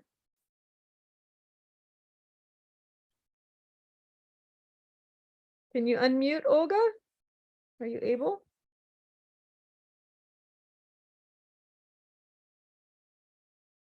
Olga, if you can figure out how to unmute, you have the floor. Until then, we'll keep moving. You want to put up the agenda back? Yes, Sydney? ma'am. Yes, ma'am, I do. I indeed do. Hold on, let me find it. I gotta find it. Hold on, 2 seconds. Signe, are you going to send that flyer out, or has Youth sent it? I just grabbed it from an email that I received. Okay. Hopefully it will be something you can find as well. I'll tell you who. You just sent it around. That's how I found it. Okay, Okay, thank you. around, Tiffany. All right, can you see it? Is it back up? It's back up. Okay. Scroll, please. Scroll, please. Got it. I've got like 15 things on my screen here. Go for it. So HDFC updates. I think Sydney already mentioned that the two of us had a meeting with Steve from WHDC, who Vince. Oh, Vincent, sorry, too many meetings. That WHDC is in the process of creating a HDFC resource center. He is going to present next month.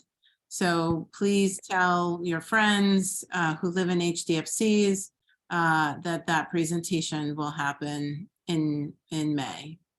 And he's asked us, to give him the most important topics we think, and then he's interested to get, I think, the community's feedback at our next meeting. He doesn't have the full plan in place for the resource center yet. It is still in development, and that's why he's talking to us as stakeholders of what is needed in the resource center. So that's, I think, the main purpose of the meeting, him coming next month. Yeah, but it would be good to have a good range of different HDFCs. I know we're all not the same, and it would be, it would be great to get one person from every one. I know that's a long shot, but be good to give him some feedback. Hopefully I can get my MailChimp back by then and send it out, because a lot of the HDFC people are on that list. Good. And then the last piece in old business is the Film and TV Task Force. Ilana is on leave of absence. Does she have a second in command? Not that I know of. She's been looking for one, though. If anybody has an interest in the Film and Task Force, TV Task Force, Ilana's done some great work in the past where she's had the mayor's office come and speak. And we actually put a moratorium together on some blocks because they were being overwhelmed by TV and film crews coming to their blocks, taking up the parking and doing some things that were bothersome. So but it's that is Ilana's baby, but I know she's always looking for someone to help her because she's not always able to do the meetings. So if anybody's interested, let us know. Okay. I think we're on to action items. All right, on to action items. So our first action item is a reso by Martin, who came last month to discuss this. And we had wanted to double check that, this wasn't a Till building and all of this, because as we just discussed, there's been a lot of sticky situations with the Till buildings. I'll put your reso up on the screen here. Give me 1 second. Signy, it is a Till building. 1753 Amsterdam? Yep. You want to know how I know? How do you know? From the district manager's report in 2007 on our website. Oh, If you really? Google the address and Till, it comes up. Okay, well, that kind of changes things a bit. Yeah, when we were looking for our interim offices that wound up lasting us a decade or more, we were only looking in Till buildings at first, and 1753 was one of the Till buildings we looked at. And Martin, did you speak to anyone about whether this was Till, or was that something we were supposed to do? The sense was, given it's 40 years, that report in 2007, that's some 16 years ago, that the building has not in any portfolio at this time, and furthermore, it's not something that they're looking to move on at this time. And I think that it's 14 units. It was one of the buildings highlighted in Borough President Mark Levine's report 2 months ago, and the mayor's report 3 months ago. And I would think that as it is in the Community Board 9's Statement of District Needs for the fiscal year, number one priority, affordable housing. Here's city-owned 14 units that present a ripe opportunity for housing development that I would recommend that the board craft in a resolution. You can see the balance of the resolution which Signy is putting up, and recommend HPD renovate at the earliest opportunity the 14 units for the benefit, the direct benefit, the beneficiaries, the direct beneficiaries being Community Board 9 residents, in a program that is tiered to the area median income of Community Board 9 residents. We were able to do that as a former chair of Manhattan Community Board 12. I was able to get a number of buildings that the city owned, including most recently 21 Arden Street and 2110 Amsterdam Avenue, which were rehabbed and are now reoccupied by residents of the community.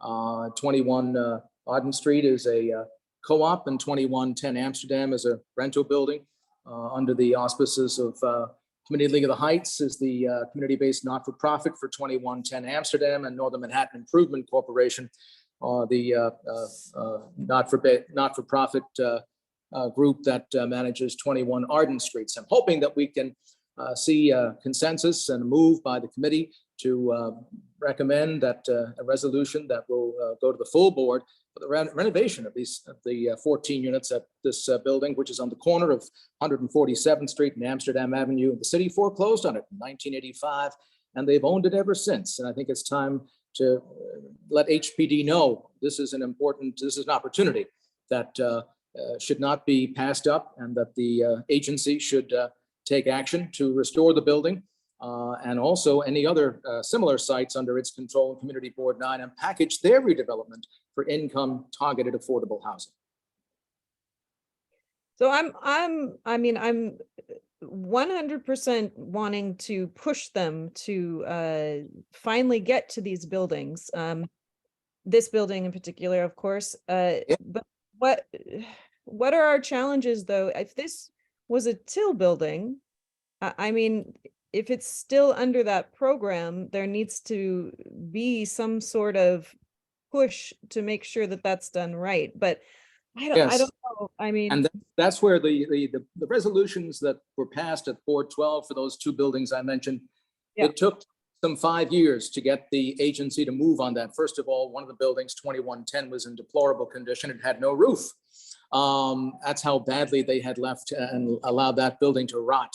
And I have to tell you that the borough president's office, Gail Brewer at the time, the council member, Mark Levine, 2110 Amsterdam, and Councilmember Rodriguez for 21 Arden Street, worked with the board, with the district manager, the board chairs that followed, and community stakeholders, including myself, and kept moving until that was done. And in fact, those two buildings were in the inward rezoning points of an agreement, one of the 93 points in the inward rezoning points of agreement that were conditions under which the inward rezoning was finally ratified by the council. yeah. So thank you, Martin, for bringing this forward. And I want to open up the floor for discussion. And I see Tiffany has her hand raised. Good. Thanks, Martin, for that. Just a few questions. Do you know anything about the residents? So you said the city foreclosed on it in 85. Yes. For it to go into the TIL program, as far as I understand, there has to be an explicit interest from the current residents to participate in the TIL program. Is that right? I would think so. And given that these tenants, they may have all, given the fact it's been 38 years, quite possible that the tenants have in many ways moved on to other lodging. And it would be, I think, Of course. This is a great opportunity to take a building that's from the outside, is in pretty good physical condition. It's not does not look like a 2110 Amsterdam did, which, had pigeons flying in and out of all the open windows and no roof, and 21 Arden, which was left to rot. If the outside of this building looks to be in pretty good shape, and we'll see what the property is when they finally get a look at it. But I would hope that what program Community Board 9 would like to see, or programs that Community Board 9 would like to see the agency rehab the building in, are recommended in the Be It Resolved clause. So the reason why I'm asking that question is because that is an old familiar pattern where tenants, for a whole slew of reasons, may have left the building. They may have been promised that HPD would renovate the building during some period of time. And, the way to kill something is by just dragging it on.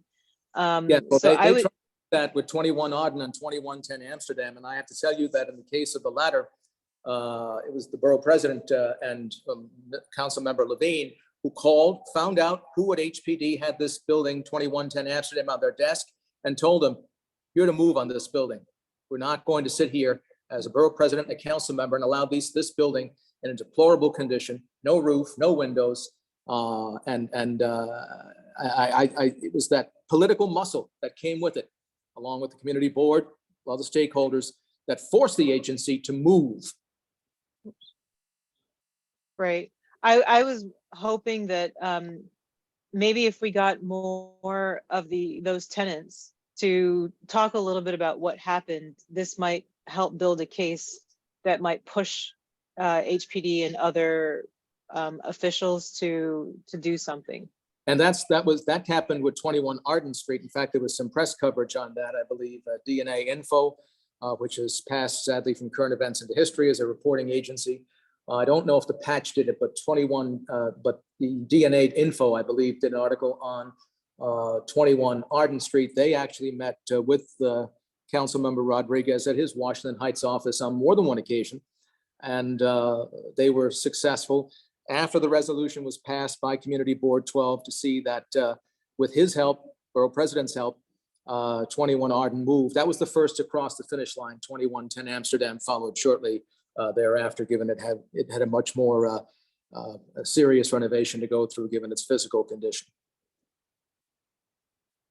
And this is in Councilmember Abreu's district. I've been in touch with him and his land use staff at the City Hall office. They are aware and supportive of the effort, as is Deputy Borough President Keisha Sutton and her land use personnel who are looking at this and some other properties that I have put in email to them. So I'm hoping that Community Board 9 will be the first step in a successful quest to see that 1753 Amsterdam is rehabbed and done so in a way that has community buy-in from the ground up.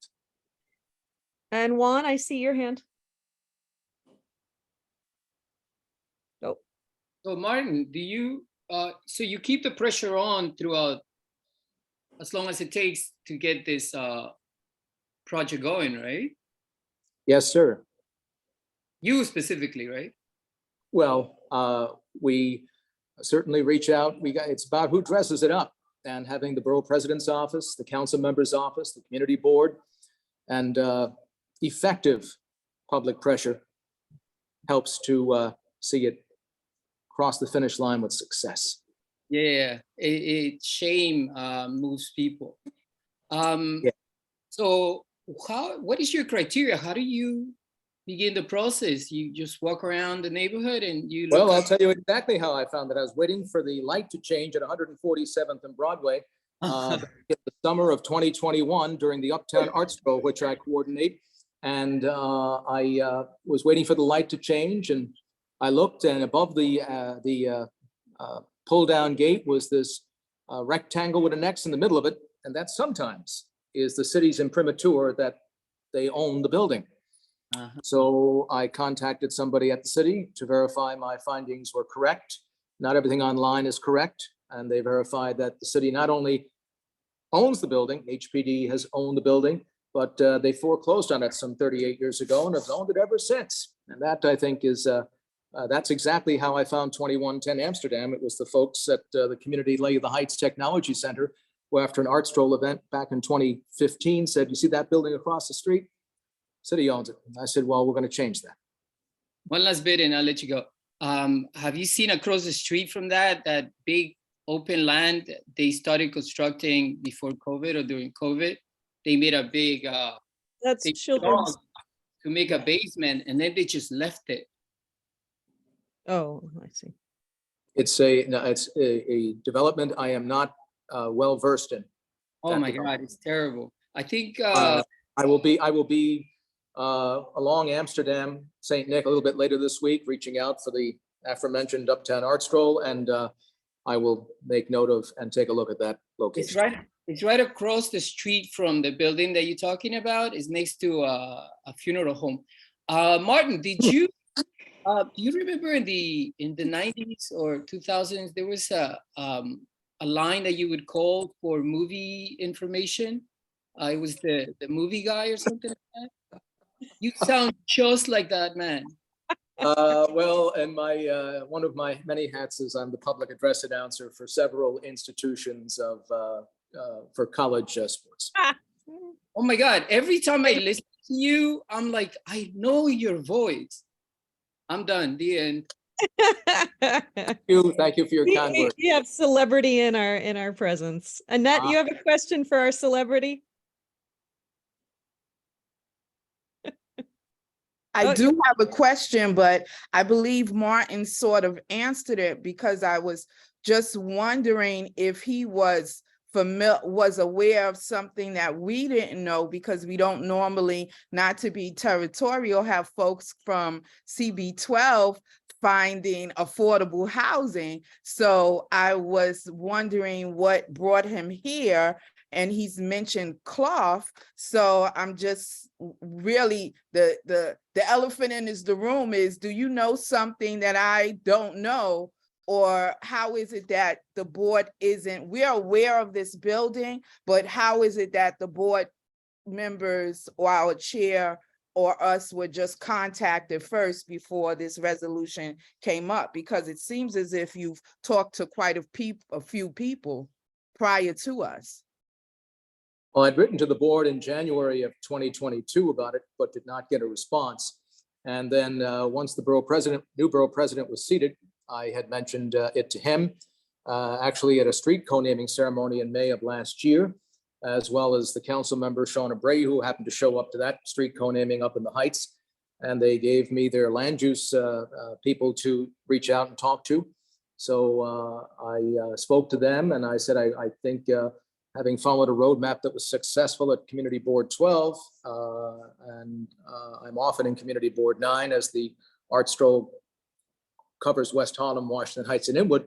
I said to them, I think I'd like to follow the roadmap that was followed for the two properties in Upper Manhattan, and that is Arden and Amsterdam, to get a resolution from the Community Board's Housing and Land Use Zoning Committee and passed by the full board, to then have that instrument that everybody can agree on, that here's 14 units that present to the city a ripe opportunity for affordable housing development, and in a neighborhood, whether it's West Harlem, Washington Heights, Inwood, Elmont, or Staten Island, 1 unit of affordable housing makes a difference. Here we've got 14.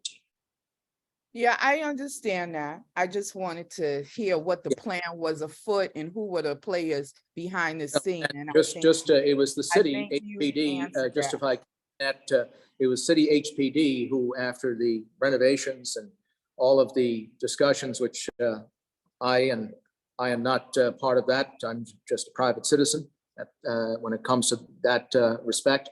But it was the city who chose the local community not-for-profit that would manage the properties at 21 Arden. City chose, presumably HPD chose. And I understand how Manhattan that Improvement works, Corporation and I and co-op at understand 20. that. I understand how that works, and I also understand that you're a private citizen, and I also understand, as I inquired, that you have spoken to some parties prior to this. The goal is always affordable housing. I am just inquiring, who are the players afoot, and how did you become the sort of the bread bringer to the plate? So you've answered that question. Thank you. Thank you, Annette. Thanks, Annette. Thanks, Annette. Tiffany, do you have another question? This is more of a general quick question. When a building is, or any property is not well maintained and there are accidents, people slipping on a sidewalk or vermin, which could then bring in the Department of Health, there's a process for obviously taking that property from the owner. But what happens when it's the city that owns the building? Well, it's funny. Here's Hayel Sanchez putting in the thank you, Hayel, and that she had contacted HPD in 2012 regarding the building, which at that time had a water main break. They were supposed to have rehabbed that building, 1753 Amsterdam, in 2013. Interesting. Can I just chime in here? Next, Barry. Yep, go ahead, Barry. You're next. Barry. So the way these buildings generally had their histories happen is the landlord abandoned them or lost them to foreclosure to the city for unpaid property and water taxes. In this case, it was in 1985. If they were occupied by tenants, the tenants could choose to enter into an agreement with the city in which the tenants gave up their rent-controlled or rent-stabilized leases in exchange for the tenants association entering into a net lease with the city to run the building. The city would conduct the capital improvements necessary to rehabilitate the building, and then the tenants, upon demonstrating that the tenants association was functional and taking some classes, would be given the opportunity to purchase their apartments for $250 an apartment. Excuse me. Okay. This is how the majority of HDFC cooperatives in our neighborhood came into existence, was through the TIL program. Now, one of the things that you may notice about property values in Harlem in 1985 or 1992 versus 2022 is that they've gone up a little bit. And the city, as the owner of these buildings, eventually decided under Mayor Bloomberg, really, that maybe it didn't want to give these buildings collectively worth $1 billion or so over to these tenants who have been patiently waiting and managing their buildings. And so what we have seen a pattern of in our district is HPD informing the tenants that they had to move and that they would be relocated so that HPD could conduct the rehabilitations of these buildings in preparation for the tenants' return and then the tenants' purchase of their apartments. Many of these tenants were moved out around 2008, 2009. HPD then never did the rehabs. Which fits part and parcel in with Pael Sanchez's post. Exactly, You got it. exactly. Thank And you, Barry. so the part of the, there is now a tenant interim lease building coalition, the TIL coalition, that is fighting to force HPD to make the repairs to these buildings and honor the agreement that they entered into under TIL. There's also some litigation about that, because arguably the tenants entered into a contract and gave up some very valuable rent stabilized leases when rents were like $300 an apartment. And the danger is that HPD has a strong preference, from what we have observed, to transfer these buildings to developers, including developers like Cloth or Nimic or West Harlem Group Assistance, to run them as affordable rentals. And they use various strategies to either outweight the tenants. For many years, they did not honor succession in the building. So if you lived with your mother, say, in a TIL building, your mother was the tenant on the TIL lease, they would not allow people to add other household members to leases. And then if the leaseholder passed away, they would summarily evict the remaining tenants who, had they in fact retained their rent regulated leases, would be entitled to succession. And one of the first victories of the TIL coalition was securing succession rights for TIL tenants. Excellent. Yes. And so I think the hesitation that some people are expressing here about this reso is that we may want to rewrite it to focus on the fact that if this building was in the TIL program, that meant that residents of this building chose to enter into an agreement with the city to purchase the building under the terms of TIL. And so we don't want this building rehabilitated to become generic affordable housing. We want this building rehabilitated, sold to the tenants as per the agreement that they entered into with the city. And, you know, if it becomes an HDFC, HDFCs are income limited. And that, you know, is affordable housing, and HDFCs almost always start off with a regulatory agreement with the city that places additional requirements on the building. And so I think we want to be very specific if we pass a resolution. We're not just, I want to say roll over my grave, but I'm not dead yet. But, you know, I would be very, very, very upset if HPD used a resolution from this board to then claim, well, we have to do this because the community's demanding it and we can't just let it sit in limbo. No, HPD needs to do the thing that they are obligated to do and that they promised to do, which is rehabilitate the building, return the tenants to the building, and then allow them to become shareholders and convert the building into an HDFC cooperative. That is what must happen with this building. And so I think if we pass a reso, that it should reflect that course of action and directive to the agency rather than something more generic that would give them leeway to claim that they were doing that they were removing the building from TIL with the community board support. And I think, Barry, I think you're echoing what our concerns were when we spoke last time was, is this a TIL building? If it is, we would definitely want to reevaluate the language, make sure that that's included.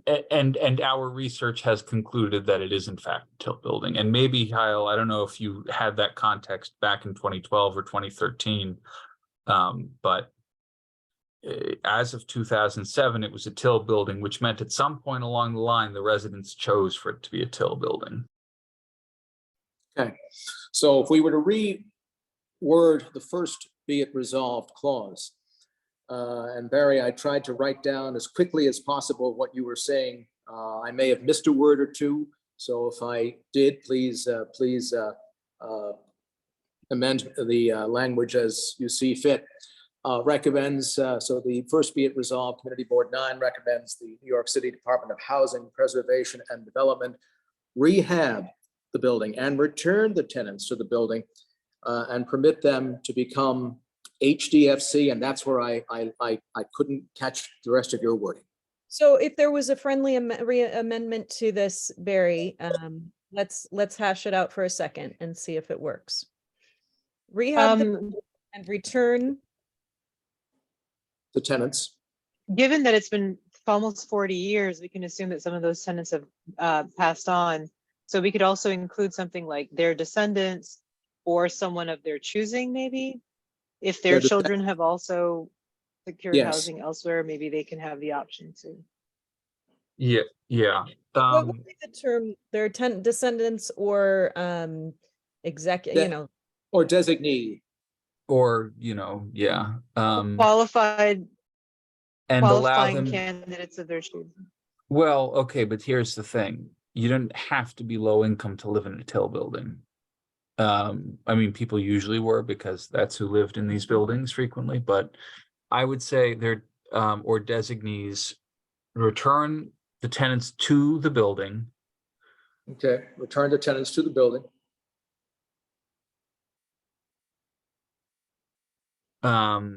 And then allow the building to convert to an HDFC cooperative and the tenants to become shareholders.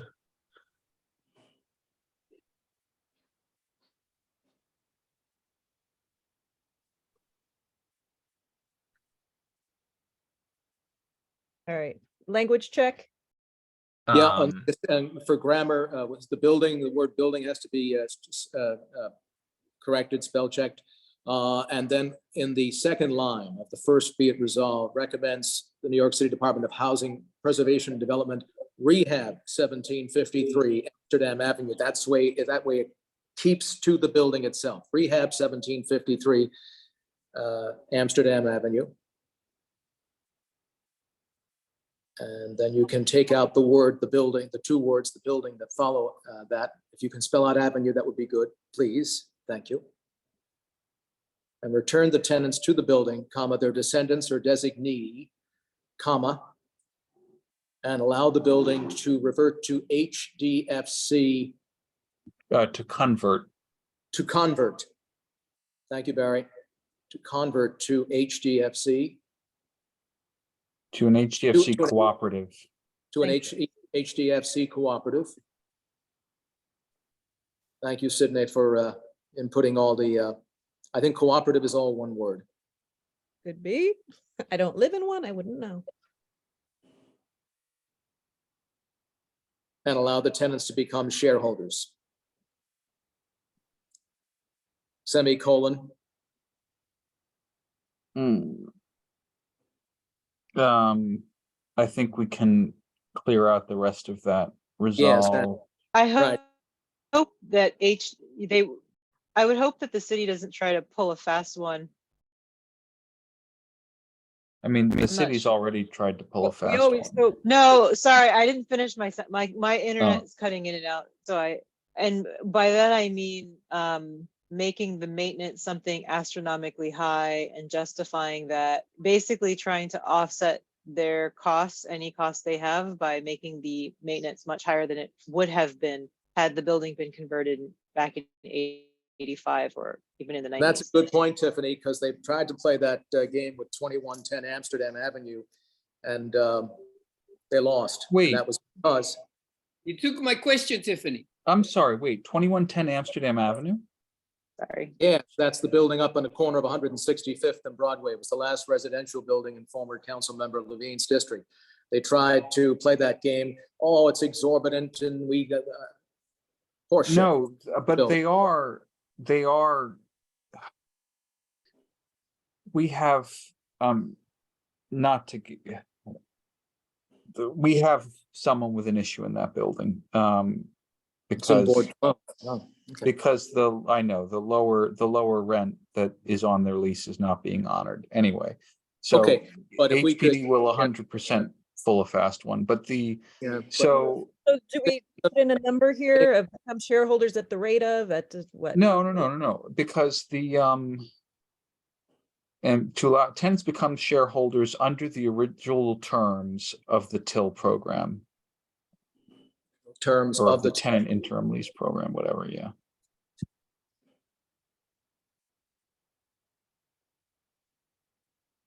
We'll need an I after interim. Yeah, good. interim lease program. And we can close up that double space between interim and lease. Okay, and then And comma, be it further resolved. Then we can strike out the rest of the, is that gonna be, we strike all this up? yeah, strike all. Um, Hold on, we can go, you can go back after the word and. Leave the space between, if we can, You want be it further yeah, resolved? and be it further, right, and move the words, be it further up past, and with the word and a comma after and. Thank you. We can take out the second, we can take out the word resolved after the word further. Oh, well, I'm sorry. If we, so we need to strike the word resolved in the first there, and then put the word resolved with a capital R before the word the. And a small ESOLVED. Oh, you mean like above, got it. Yes, and then sorry. New York City should identify all of the similar sites under its control and community board 9 and package their redevelopment for income targeted affordable housing. That was actually recommended by one of the 2 council members some 8 years ago for the resolution passed for Amsterdam and Aden, in case there were properties that the city had in its portfolio that we didn't know about, and that we were encouraging them to identify any other similar sites under their control and the community board to package their redevelopment for income targeted affordable housing. So that's I think Barry and everyone have made improvements. You're the improvements committee too, made improvements to the resolution. Thank you. Don't come to us if you don't want some improvements then. Oh, I know. Having done 10 years on community board 12, I know. I do see Juan and Heather have their hands raised. Can it, let's just, Juan, you have something quick, and then Heather hasn't spoken yet. Yes. No, it's not quick. So I try to make it as brief as possible. We'll just say that. Okay, big question. Okay. This is for Martin, maybe Barry. So if a building, right? If the tenants agree to this TIL situation, right? And like Stephanie was saying, they say that the rent was $200, and then once it get into the program, the maintenance fee is $1,000. Will there be a way for them to get some support or assist to make the maintenance payments if in the case that person cannot pay it on their own? Because a lot of the people in my building are scared of this TIL because somebody's told them that the maintenance is just gonna be too much for them, and they refuse. They're also petrified by the landlord because he's a serial harasser. So maybe this is a conversation for another time. I don't know. I mean, it's Juan, I'm happy to talk to them. Yeah. I'm happy to speak to them with you. I will hold you to that, Tiffany. It's a good question, Juan. HPD, one of the things it's been doing with buildings that are still in TIL is moving them to a different program called Affordable Neighborhood Cooperative Program that does result in significantly higher maintenances. And they've been using Section 8 to like bridge the gap there. It's not a good strategy from my personal opinion. That is largely caused by the fact that the buildings have underlying debt loads as a result of ANCP. When a building emerged from TIL, it did not have any debt attached to it. And one of the ways that the city has historically helped HDFCs that came out of till keep their maintenance low is through property tax abatements, most notably the Division of Asset Management programs tax abatement, called usually referred to as the DAMP abatement, Division of Asset Management Programs.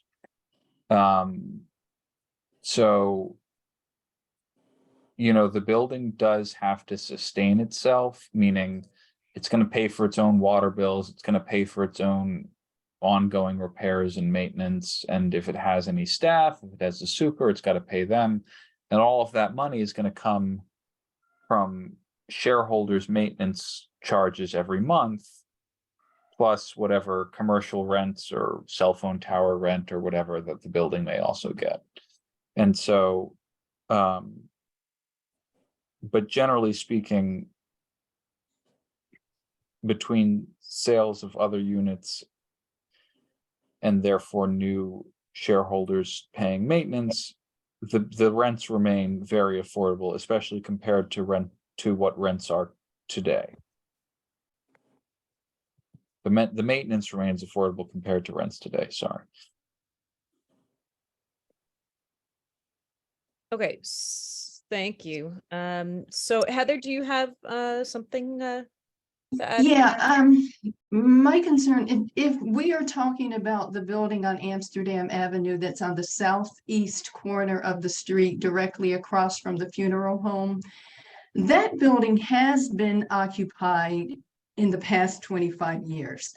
Now, I don't know if the people who've occupied it have been vagrants or if they were, you know, held over for some reason. And I know that there's also been a commercial tenant in that building. If that is the case, how will we distinguish between the actual tenants who were displaced 40 years ago from those who moved in at a later time, maybe legally or illegally? I'm just curious. I just want to, you know, because I've lived on the other corner, I mean, the other portion of 147th Street for over 25 years. So if this is the building we're talking about, I'm very familiar with it. Do we want to put a map up, or is it the same building you're thinking of? I don't know. I believe I had sent you a picture of the building. It is the same building. It's on the same corner. There is currently a commercial tenant, I think. Yeah. Or at least there was up until very recently. Yeah, They have a bodega. So Yeah. the original tenants, HPD would have the list of original tenants, and the Or tenants DHCR. association. Okay. Yeah, the tenants association, assuming it's still in existence, would also have the more updated list, not from the beginning of till. And if there is no likely succession for the available apartments, will it then go to a lottery process for the additional available units? Is that what the process would be? Is that what we would agree that the process should be? Well, that's a complicated question. Historically, the answer was no, in that, you know, anyone who met so HDFCs are independent corporations that operate as cooperatives. Yes. And like any other New York City co-op that might not be an HDFC, you list an apartment on the market, people come, people make offers, the board reviews. And because the building owns the units when they're first empty, when the building converts, the building board then chooses who to sell to within law and assume they have to meet the income requirements and makes the sale. Yes. With ANCP, HPD historically, and I might be getting the nuances of this incorrect, but the gist is HPD does not allow the building to actually convert to an HDFC until it has lined up buyers through the lottery process for the remaining vacant units. And those are on Housing Connect for a purchase lottery as opposed to a rental lottery. A rental lottery. Mm-hmm. Yeah. And HPD's prices for those units are typically lower, you know, than what the units would probably fetch on the open market. And that is good because it's more affordable. It is also bad because it means less money goes to the HDFC to have in its reserves for things like a new roof or a new boiler or whatever have you.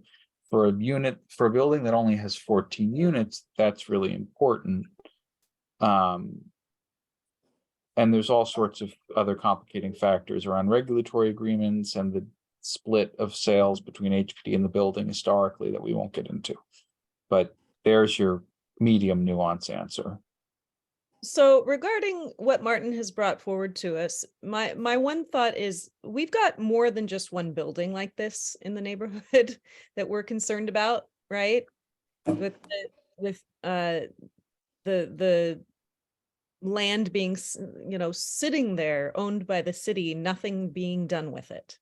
Would it be stronger to take this resolution and form something for our district that includes a number of the other buildings and aim it towards this collective issue that we have of the other buildings as well in our district, and the fact that HPD has been slow. This is something that is a vagrant problem that we see, and combine those into an overall resolution. What is committee? What do you think? Yeah, Great I idea. agree with that. I agree with that. I mean, I think, I don't know this.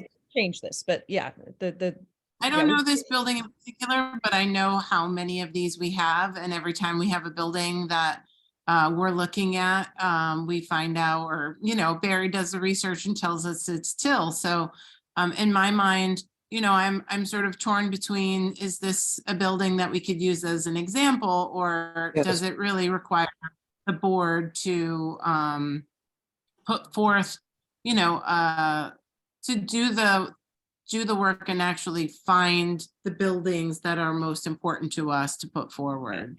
I think it needs to. I don't know this building well enough to say this building is this important. Yeah, in the end, I think it needs to be driven by us and take what you've done here and you've brought it to our light and helped us push us forward on this. But I think we need to make it a stronger thing where we combine all the buildings that we're concerned about in our district. And we have that have started. And Sydney, keep in mind, we've already done some of this work already, identifying other buildings. So since Martin has already talked to other players, elected officials, and he's familiar with this process, if we're going to take a stand as CB9, if we're getting everybody's attention, let's put them all together. Yeah, and make it really driven by what we want to hold HPD accountable for these buildings. That's one of the big things we've been talking about for the last year or so when we've been looking at all the buildings. Yeah, Signa, that's where the second be it further resolved clause speaks to the additional, any other and all other similar sites under agency control and community board 9, and to package their redevelopment for the income targeted affordable housing. Perhaps as a rider to the resolution, I see there's some comments in the chat to various sites and so forth. I'll just take a look at the comments here very quickly. Okay, yeah, and you can certainly put at the end of that second be it resolved clause, see addendum, and the attachment would be the list of additional sites that would then be part and parcel to a conversation of a global nature, not just 1753, which is a good starting point with 14 units, but then the additional locations that you are speaking of. I think I'm hoping that as it is second consecutive month that we can at least get this resolution passed and move forward. This guy. Tiffany. I was just going to say that someone raised the concern about future, if we cannot find all of the original shareholders, how would this enter the lottery, et cetera? Well, if HPD does the correct job of rehabilitating the building, then there shouldn't really be a need for a lot of reserves, at least not in the immediate future. And so that brings me to another word of caution, which Yes. would be to ensure that the city doesn't do one of these patch repair jobs, but they really do a quality rehabilitation down to, I mean, even beyond the studs if necessary. And I keep finding that when it comes to the big landlords, they're not held to the same standard that like the mom and pops, the smaller folks have. So it might be helpful. I don't know. This is just an idea I'm putting out there. But if we could get someone to really inspect the building, engineers, architects that are working out of the 5 boroughs tend to have higher standards that that you find, the ones that you find here. Secondly, last thing, and this would help reduce our workload, if we Yes. could if we're doing a broader, I guess, coalition across our district of other HDFCs, other till buildings, sorry, in the same situation, it might be Mhm. helpful to connect with the original tenant leaders if possible, because they have those contacts. They know who Fulano who lived there 25, 35 years ago was. So yeah, if we could just find those Yeah. people and let them help do the footwork. And I go back to comments earlier about 10 minutes ago. HPD will have the rent roll, the tenants, and also DHCR as well, as posted by Jael Sanchez. Right, you have- they have the rent history, but they're not going to tell you who the tenant leaders were. And this is where Yes, extremely, it's very helpful to talk to neighbors. Yes. Older folks, they know everything. I found them very helpful. The institutional memory. Yes, precisely. So Martin, what is the reason to want to get this building in particular passed like immediately? I mean, we would prefer, I'm feeling like I would prefer to either strengthen, like Barry's showing you what we have now. Oh, Barry just took it off. That is Okay. what we already passed this till, this till reso that Barry was just showing. That is what we passed in 2017. Certainly need to keep pushing it. But we would, I think, prefer to strengthen that. What is, so this one building is, what is the purpose of doing it right now? What is it? Certainly it was been sitting there for 4 decades. It's in the borough president's report. Mayor's quest to build 500,000 new affordable units in the next decade. And I think it's a good starting point, as 21 Arden and 2110 Amsterdam were up in the in Board 12. Here's a building that sits right there for everyone to see. And the other buildings that you have, it does start the fire, as someone just pointed out on the chat. And I think it's a good starting point to begin a conversation of a global nature, augmented by the power that comes with having a borough president and council members that will be advocating for the additional buildings, which you have addressed in years past. But this is a building that I think merits action. And it's time to get it to move from low gear to high gear and off the tarmac at HPD. And as I said at the last meeting, if it's truly housing preservation and development, this is not HPD. This is hold, procrastinate, and delay. And we certainly have the councils of patience for 4 decades on this building. It's time to move it. And that's why I'm asking for a solution. Yeah. So Barry, you have this up on the screen, and what we did in this resolution, with this, is there any risk? So this is where my brain keeps going. Is there any risk of this new resolution Martin has proposed weakening our stance on what we have written here in 2017?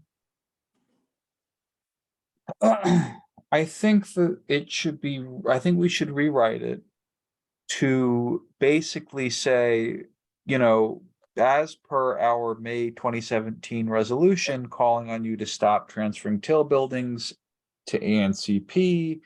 And as we pointed out in that resolution, where did it go? So in 2017, there is in this whereas clause from this committee, many buildings have been mismanaged by HPD, including some where tenants have been relocated for many years under the pretext that their building was being renovated while no renovations took place, tearing apart communities and hobbling tenant associations.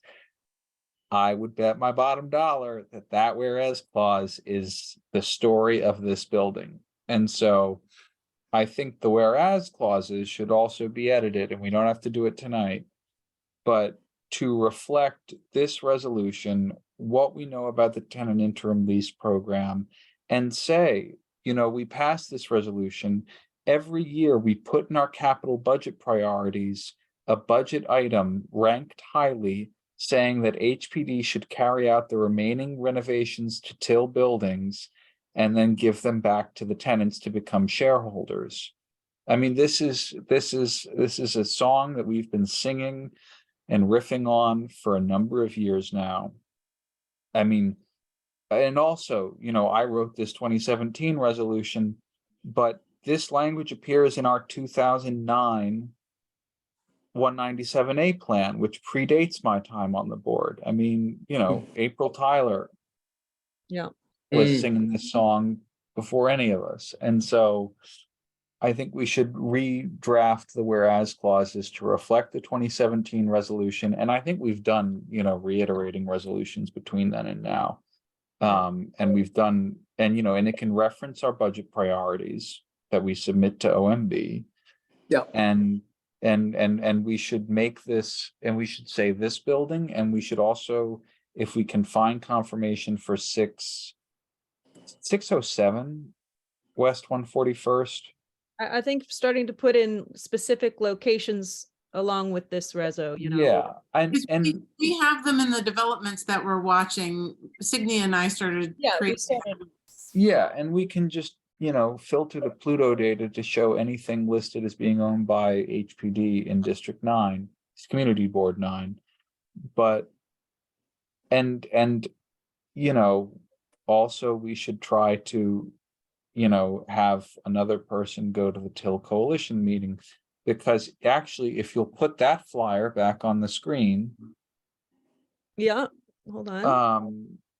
You will see that among those who will be present as council members include the chair of the Oversight and Investigations Committee, Councilwoman Gail Brewer. I believe it included. Okay, I'll wait. So does it have Karina Sanchez on there? Is she the lower right? I can't see her because of the. There she is. Yes. Karina Sanchez is chair of the Housing and Buildings Committee. Carmen De La Rosa, Sean Abreu, and Kristen Richardson Jordan probably have the vast majority of the remaining Till buildings in their districts. And Farrah Lewis, I'm sorry, I guess Althea Stevens is who I'm thinking of, grew up in a Till building that became an HDFC. And I thought she was going to be there, maybe not.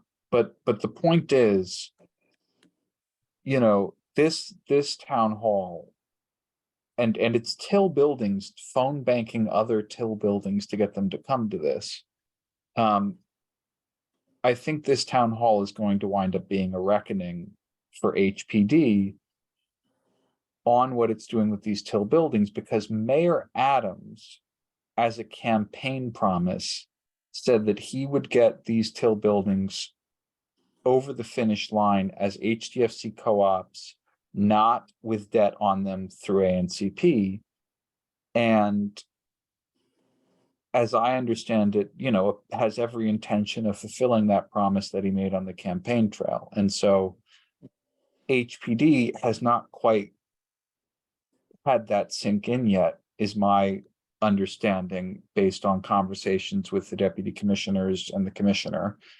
And they're going to have to, I suspect, because between the city council that wants to do this the right way and the mayor who wants to do this the right way, the technocrats objecting at HPD don't have a lot of room to escape. But I think this town hall is going to be a forcing function, because HPD has used a number of rhetorical moves to try to kill Till. One of which is saying that the city's rules around capital funding preclude them from spending city funds to repair these buildings, and it has to go through a third-party developer, and the money has to be attached as a loan. And when you really press them on it, I'm like, well, how is that possible? Like, you did all the other Till buildings with capital funding. These are city-owned assets that you're repairing. Why would that not be eligible for capital funding? Eventually, they will admit that, in fact, repairing the buildings is perfectly eligible for capital funding. But things like legal and marketing and, you know, establishing a building reserve aren't. It's like, okay, well, maybe you just pay for the repairs then with capital funding, like we've been asking you to do for the past 6, 16, whatever years. And so I know we spent a lot of time on this issue tonight. It is a complex one. It's a weird one. It's got a lot of history behind it. It's got a lot of obfuscation put out there by HPD, but this committee collectively has spent hundreds of hours understanding the Till situation, and we're probably the only community board that understands the Till situation. And a large part of that is due to April Tyler. And highest concentration of HDSCs, as she said during a radio interview that I was listening to recently. Yes. It's very nice to hear. Yeah. And so I know we're beating a dead horse here, but I think that to sum it all up, folks who can make even a portion of the town hall should do so. And I think we should change some of the whereas clauses to this reso to reflect our 2017 reso, to reflect everything we know about the Till program, and also maybe to throw in that building on 141st Street that we know is also subject That's to this. also HPD owned, Barry? Yep. Yeah, we have a list that is growing that we've been putting together, so. And I figured as much. That's why I added the be it further resolved clause that mentions any other similar sites under HPD's control should be rehabbed in the Board 9 area as well. Yeah, well, so bottom line is, now that we are all very clear that this is indeed part of our Till dilemma, our Till issue. Martin, I apologize. I know you've brought it to us quite a few times now. I don't know if I'm ready at this point to put anything through for our general. On this resolution, we need a little more workshop on it. Committee, how do you feel about this right now? I've been waiting for a little while, and I don't like to interrupt people. But I think we should go with Martin's proposal because it will start a conversation again, and it only reinforces the resos that have been passed before. Overall, I think long-term, there has to be some sort of major effort to snap out corruption. HPD is incredibly corrupt. Every time I talk to lawyers, they tell me that they call HPD inspectors roach counters because they don't do very much of anything except look at what vermin you have in your apartment. HPD is obsolete. It doesn't work in 2023. I'm beyond anger about them, and I've talked to everybody I can about them. But I think Barry is correct. This town hall is going to be insanely important, and I'll be there, and I will try my best to talk about HPD to them. So committee, okay, let's keep going. Annette, you have your hand up. I just want to thank Martin for bringing us to this, our attention, being the dog with the bone that keeps saying, look, this is what we want to do. But I also would request that he give us an opportunity to shape this and put it in the collective that works for us and is a reflection of the work that we've already done on the board that we're familiar with.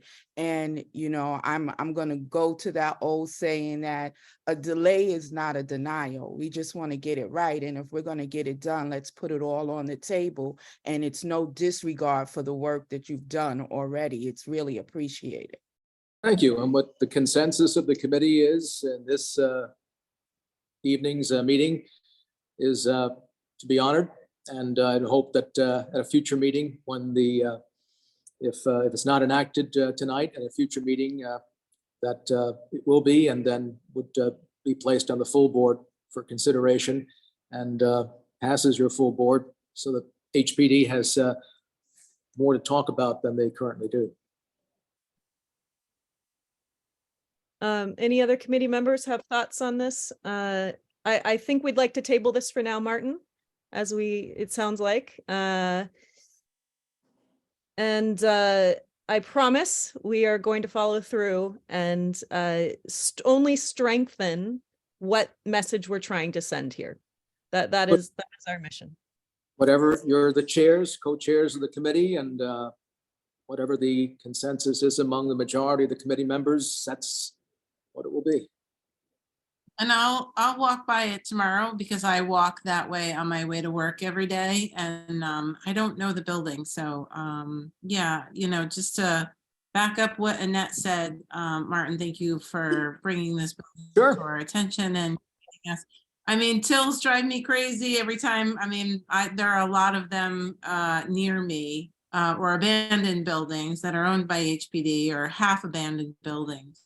So I'm glad we will come back to this. And I'm so disappointed about the Palenti being the same night as the full board meeting, but. I know. Well, we can make it first half hour. Maybe, Sure. Yeah. Barry, do you know if they're gonna record that? You still here? I think they'll be live streaming it, which would probably result in a recording. Right. I'll ask, but I would assume so. Let me just double check. Thursdays in April are driving me crazy. It's like every Thursday in April, I have like 4 things. Well, and when they called me, they're like, would you give part of the presentation? I'm like, you know, I kind of have something on the agenda that night. That's only been scheduled at that night for the past 30 years. But yeah. I mean, there's the possibility, can one of us go and one of us be at the general, but you know, it's not ideal. Well, and it's supposed to end by what, 7:30? True. Yeah, and it's at the Kennedy Center on 134th Street and Lenox. And we're meeting in person at the City College's NAC, I believe. Okay. So then maybe we can all kind of shuttle back to Amsterdam and 137th or 138th rather. Right. But yeah, I'm gonna talk to Victor about taking the chair of the meeting for the reports and presentation section, and then we can hopefully make it there. Feels like the time is ripe, right? Martin, what you've brought forward to us, this Palante meeting happening, we can resurrect this 2017 resolution, make it stronger. Yeah. I feel like it's all coming to a head. It was to bring something that I'm not going to call you up if there's a cat stuck in a tree. I love cats. Here's something that really has merit and is important to you as it is to me. I live in Inwood. I'm your neighbor to the north. I'm often in your community board. In fact, I'm often in your board more than I'm in board 12, it seems, especially during the first 6 months of the year as we begin the quest of organizing and planning the Uptown Art Stroll. So I will be pleased to see what the final resolution will be, bolstered by and strengthened by this 2017 Till Reso. And if you could, I'd like to, I didn't copy where that is, if it's on the website or your board's website. I'd love to get a copy to read the 2017 Till Reso and also Signe, if you would, you were kind enough to input all the edits that Barry and others had provided to the original resolution that I wrote. If you could send that copy of that edited reso to me, I'd appreciate that. And if I have any further thoughts, I'll be in touch with you as you go forward in this action. Happy to send that to you. I'm gonna resume. Okay, there. Uh, Okay, we resumed it. Maybe I hit it. I don't know. Maybe someone accidentally hit the pause button. But it's to the cloud still, right? Yeah, it has a little cloud on it. Oh, Okay. Yeah, it's to the cloud. All right. Thank you so much. Okay, I am going to say we are moving forward then to the next reso that Tiffany put together. Thank you, Tiffany. Let me put that on the screen. Hold on a sec. No problem. So I guess while you're pulling it up, I'll just, a lot of you guys have probably already heard me speak about this sometime last year, but it's worth repeating. Home ownership is extremely important. Taking ownership of our communities is extremely important in some form or fashion, especially for the middle class, which is shrinking. And it is, whatever statistic you read about the middle class is always significantly worse for communities of color. This reso is about a grant that HPD here HPD offers. It's actually, the funds come from HUD as part of their home program, HOME, the acronym I'm forgetting right now what it stands for. But it is to encourage first-time home buyers to become home buyers, and the biggest barrier to that is the down payment. Typically, banks will ask for at least 20% down payment, otherwise they'll charge PMI, etc.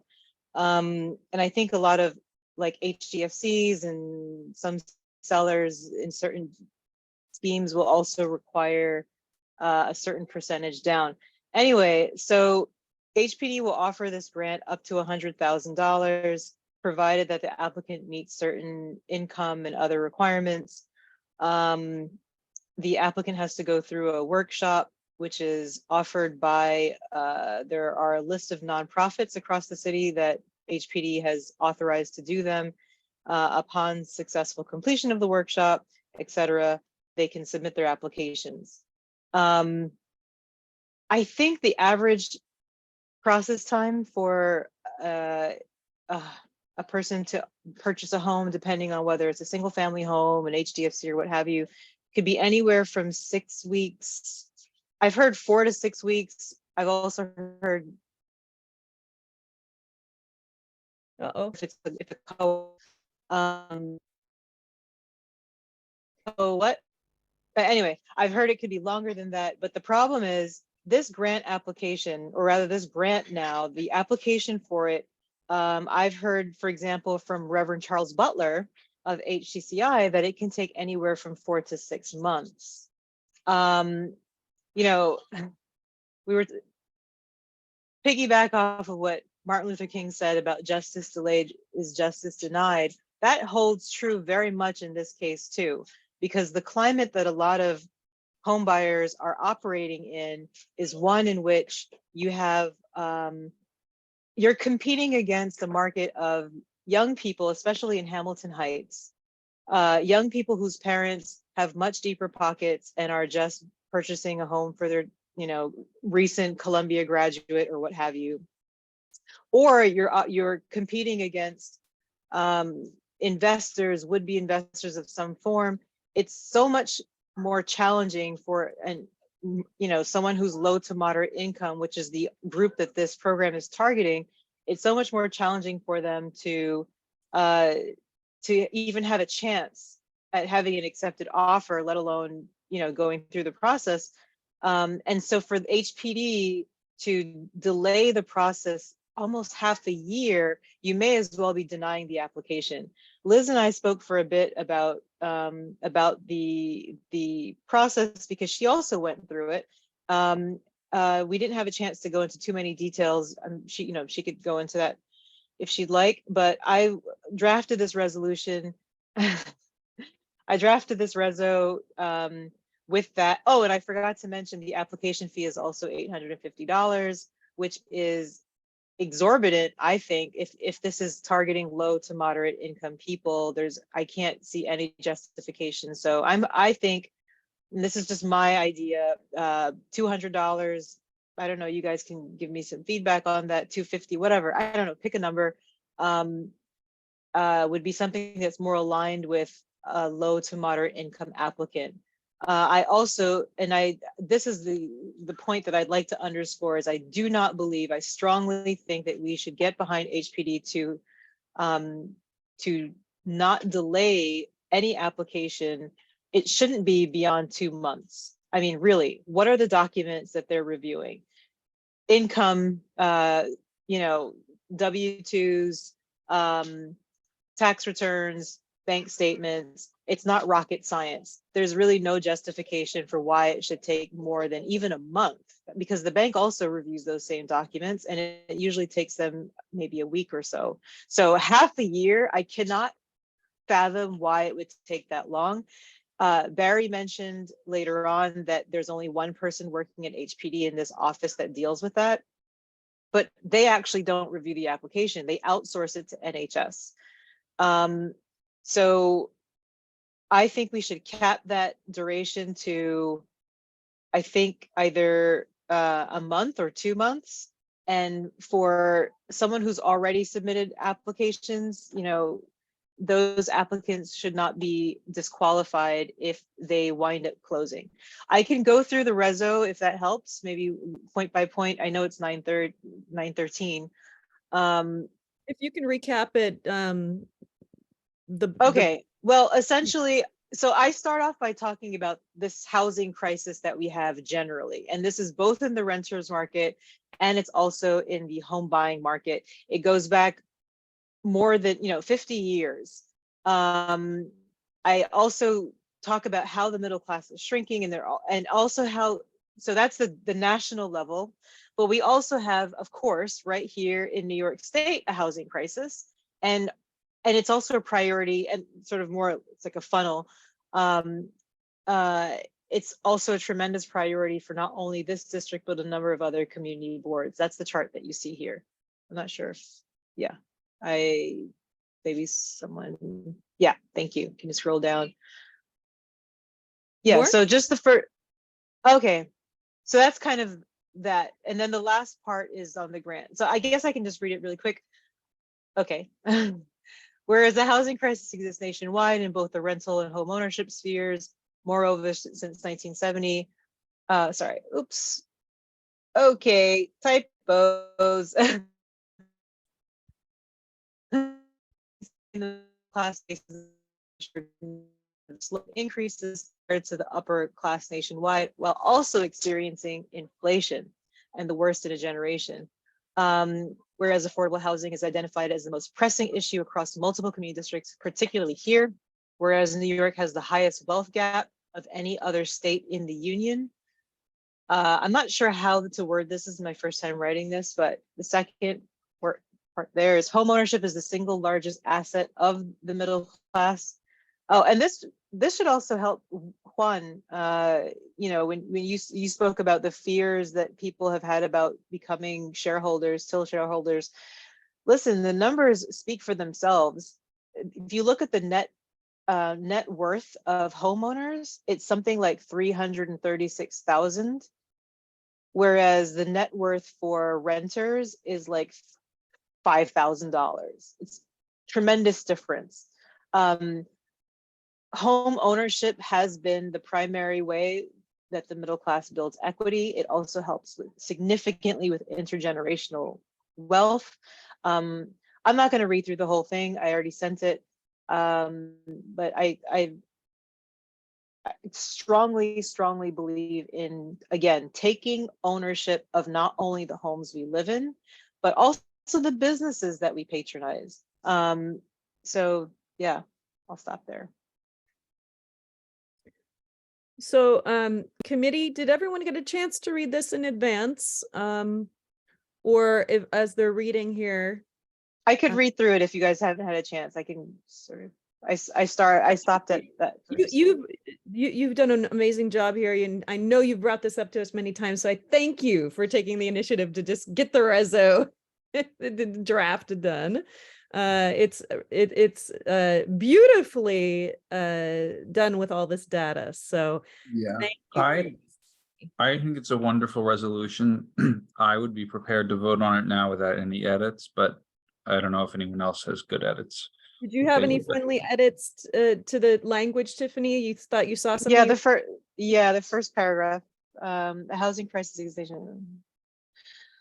Actually, no, I guess it's okay. If you guys can offer feedback. And I read through it as well earlier. I thought it was very well done.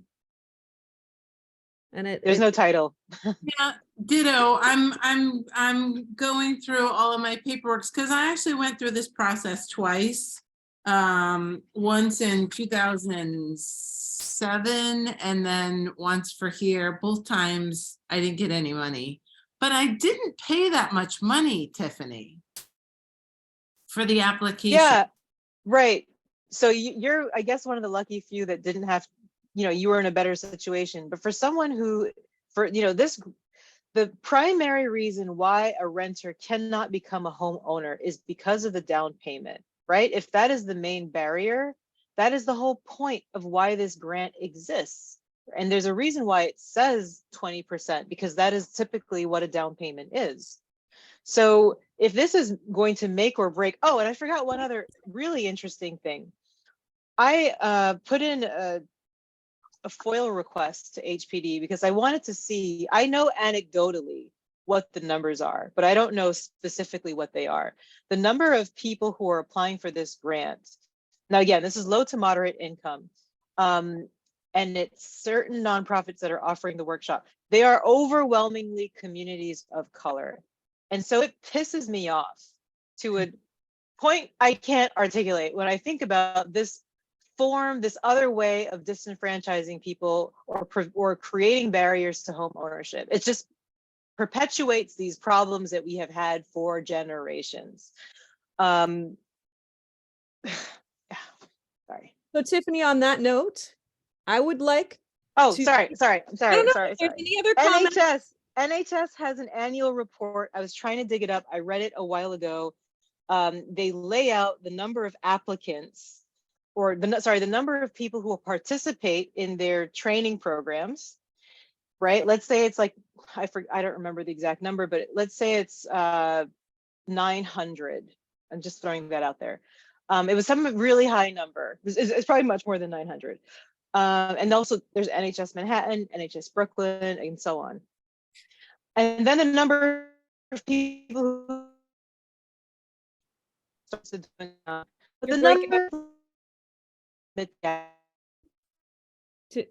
number of people who actually submit the application is probably like 30. Can you hear me? Yeah, now I can. Can you guys hear me? Okay, so let's say the number of people who participate in the NHS workshop is like 900, but the number of people who go through the workshop is something much lower. The number of people who actually apply to the program is like 30, like significantly less. And of that 30, we don't know how many people actually succeed in getting the grants, right? Because someone like Liz mentioned, she should have qualified. So I would really be curious to know how many people are actually getting this grant. And I'd also be curious to know demographically who's getting this grant. So that's the last point. I would be curious too. I think an audit of it would be helpful. What I had said to Tiffany, and I do support this completely, is that the person who actually explained this process to me the best was my banker.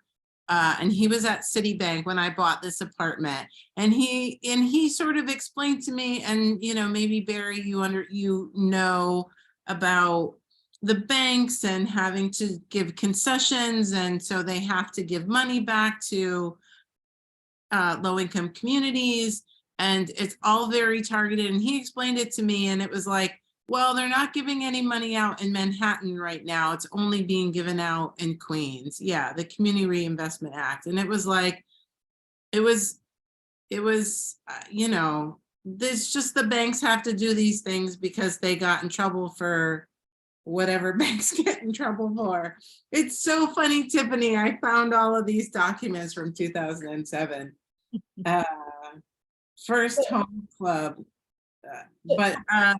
Sorry, the one thing that I would say, Tiffany, about your letter that I would change is I still think the fee of $250 is too high. And I don't know how to make that more modest to fit the situation, but if you have to pay $850 or even $250 and you don't know if you're going to get the money or not, I wouldn't pay that money. I would only pay that fee if I knew I was going to get the money. And that's probably another reason why so many people don't even bother applying, right? Like, so looking at the annual report for NHS, it's 900 or whatever the number is, but then it's a tiny fraction that actually submits the application. And we don't even know how many of those people get the grant. I just picked 250 because I figured there would be a lot of protests on their end. And, you know, if I figured something like 50 or 100 even would just be met with a lot of resistance. So you know, but yeah, you're right. I think 250 is also a lot because there are a lot of upfront costs, right? The grant doesn't go to the applicant directly. It goes straight to the bank, I suppose. But the applicant still has to, you know, absorb all of those expenses from the beginning. Yeah, you could rationalize the fee if it was being looped into your closing costs. But as an application to a program that you probably won't get, I would never pay that. I would never advise anyone. Totally. 50? Yeah. Sure, 50. if we can get it done. The most important thing is Listen, that's the detail that you work out with them, right? You know, but Yeah, don't negotiate against yourself. okay. All right. I was also afraid that like you try to get too many things and you wind up getting nothing. So I figured whoever's, you know, like applicants might be willing to eat that 850 or 250 or whatever if they could at least get their application processed and get the grant. Because then the other thing is, why are people being denied? Why was Liz denied? Because certain banks are participating in certain programs, and it's about. But that's it's about BS though. That's bullshit. That has nothing to do with this grant. Tiffany, you're breaking up a lot. And sorry. I think we are very much in favor of this, unless there's other like important comments or things we want to discuss about the details of the reso. I'd like to call a vote. Anybody else have comments? I move that we adopt the amended version of Tiffany's reso. I second. Okay, Tiffany. Okay, Liz seconds. So at this time, we're going to take a vote. Thank you, Tiffany, for your hard work. This is an amazing reso. You're now up a creek because I'm going to ask you to write all our resos. All right. All right. With that said, I would like to start taking the vote. I'm going to go with who I see on the screen. Barry, how do you vote? A hearty and resounding aye, and with thanks and appreciation to Tiffany. Amen. Liz, how do you vote? Yes. Okay. Tiffany, how do you vote? Yes. I need it in vocalize. Juan, how do you vote?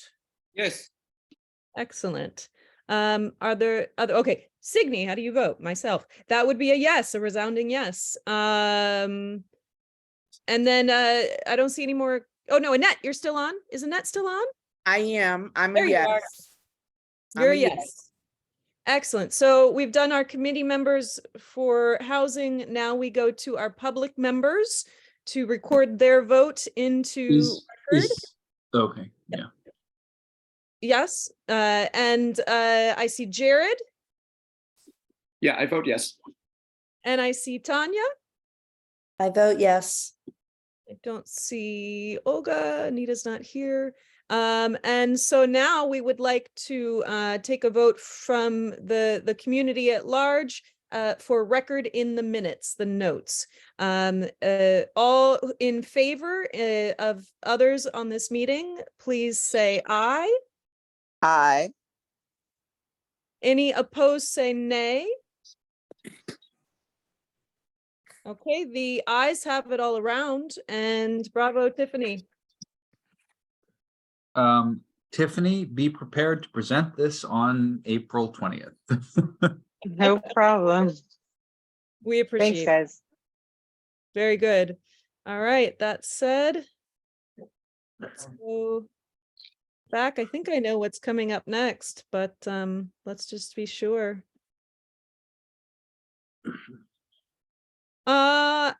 Who wants to give the 7th, 8th shot here? A call to adjourn the meeting would be in order. Motion to adjourn. Thank you, Barry. I'll second it. Thank you, Tiffany. And at 9:30 p.m., well, 9:27 p.m., we conclude this April meeting of the Housing, Land Use and Zoning CB9 meeting. Thank you all for joining us. Thank you all for giving your input, bringing your input to the table. We will take everything that we've heard tonight and run with it. And as always, we can't do it without you. You are the eyes and the ears. Martin, you were walking down the street and saw these buildings and realized there was an issue. Which we're aware of, and you have brought it again to our attention, and we thank you. So please tell your neighbors that they need to be at these meetings, have their voices heard and understand how the system works and understand how they can get involved. That is what we do at Community Board 9 and all community boards, but we're a special kind of breed over here up in CB9. So thank you all. I hope you all had a wonderful Easter weekend and Passover, those who celebrate, and we will see you next month. Please come to the general board meeting on April 20th. You sound like you should have a podcast, Signy. I'm getting better at this, right? Yeah. Thank you, Signy. Very smooth. Everyone. Thanks, guys. Thank you, Signy. Thank you, Liz. Have a great night, everyone. Good night, all. I'm gonna save the chat. Oh, wait, let me do that too before you go. Okay. If I can. If I can. Save? Can I save? I don't think I can. Can I save? I saved the chat. You should be able to save the chat. Everyone can save the chat. Good, right? Yeah.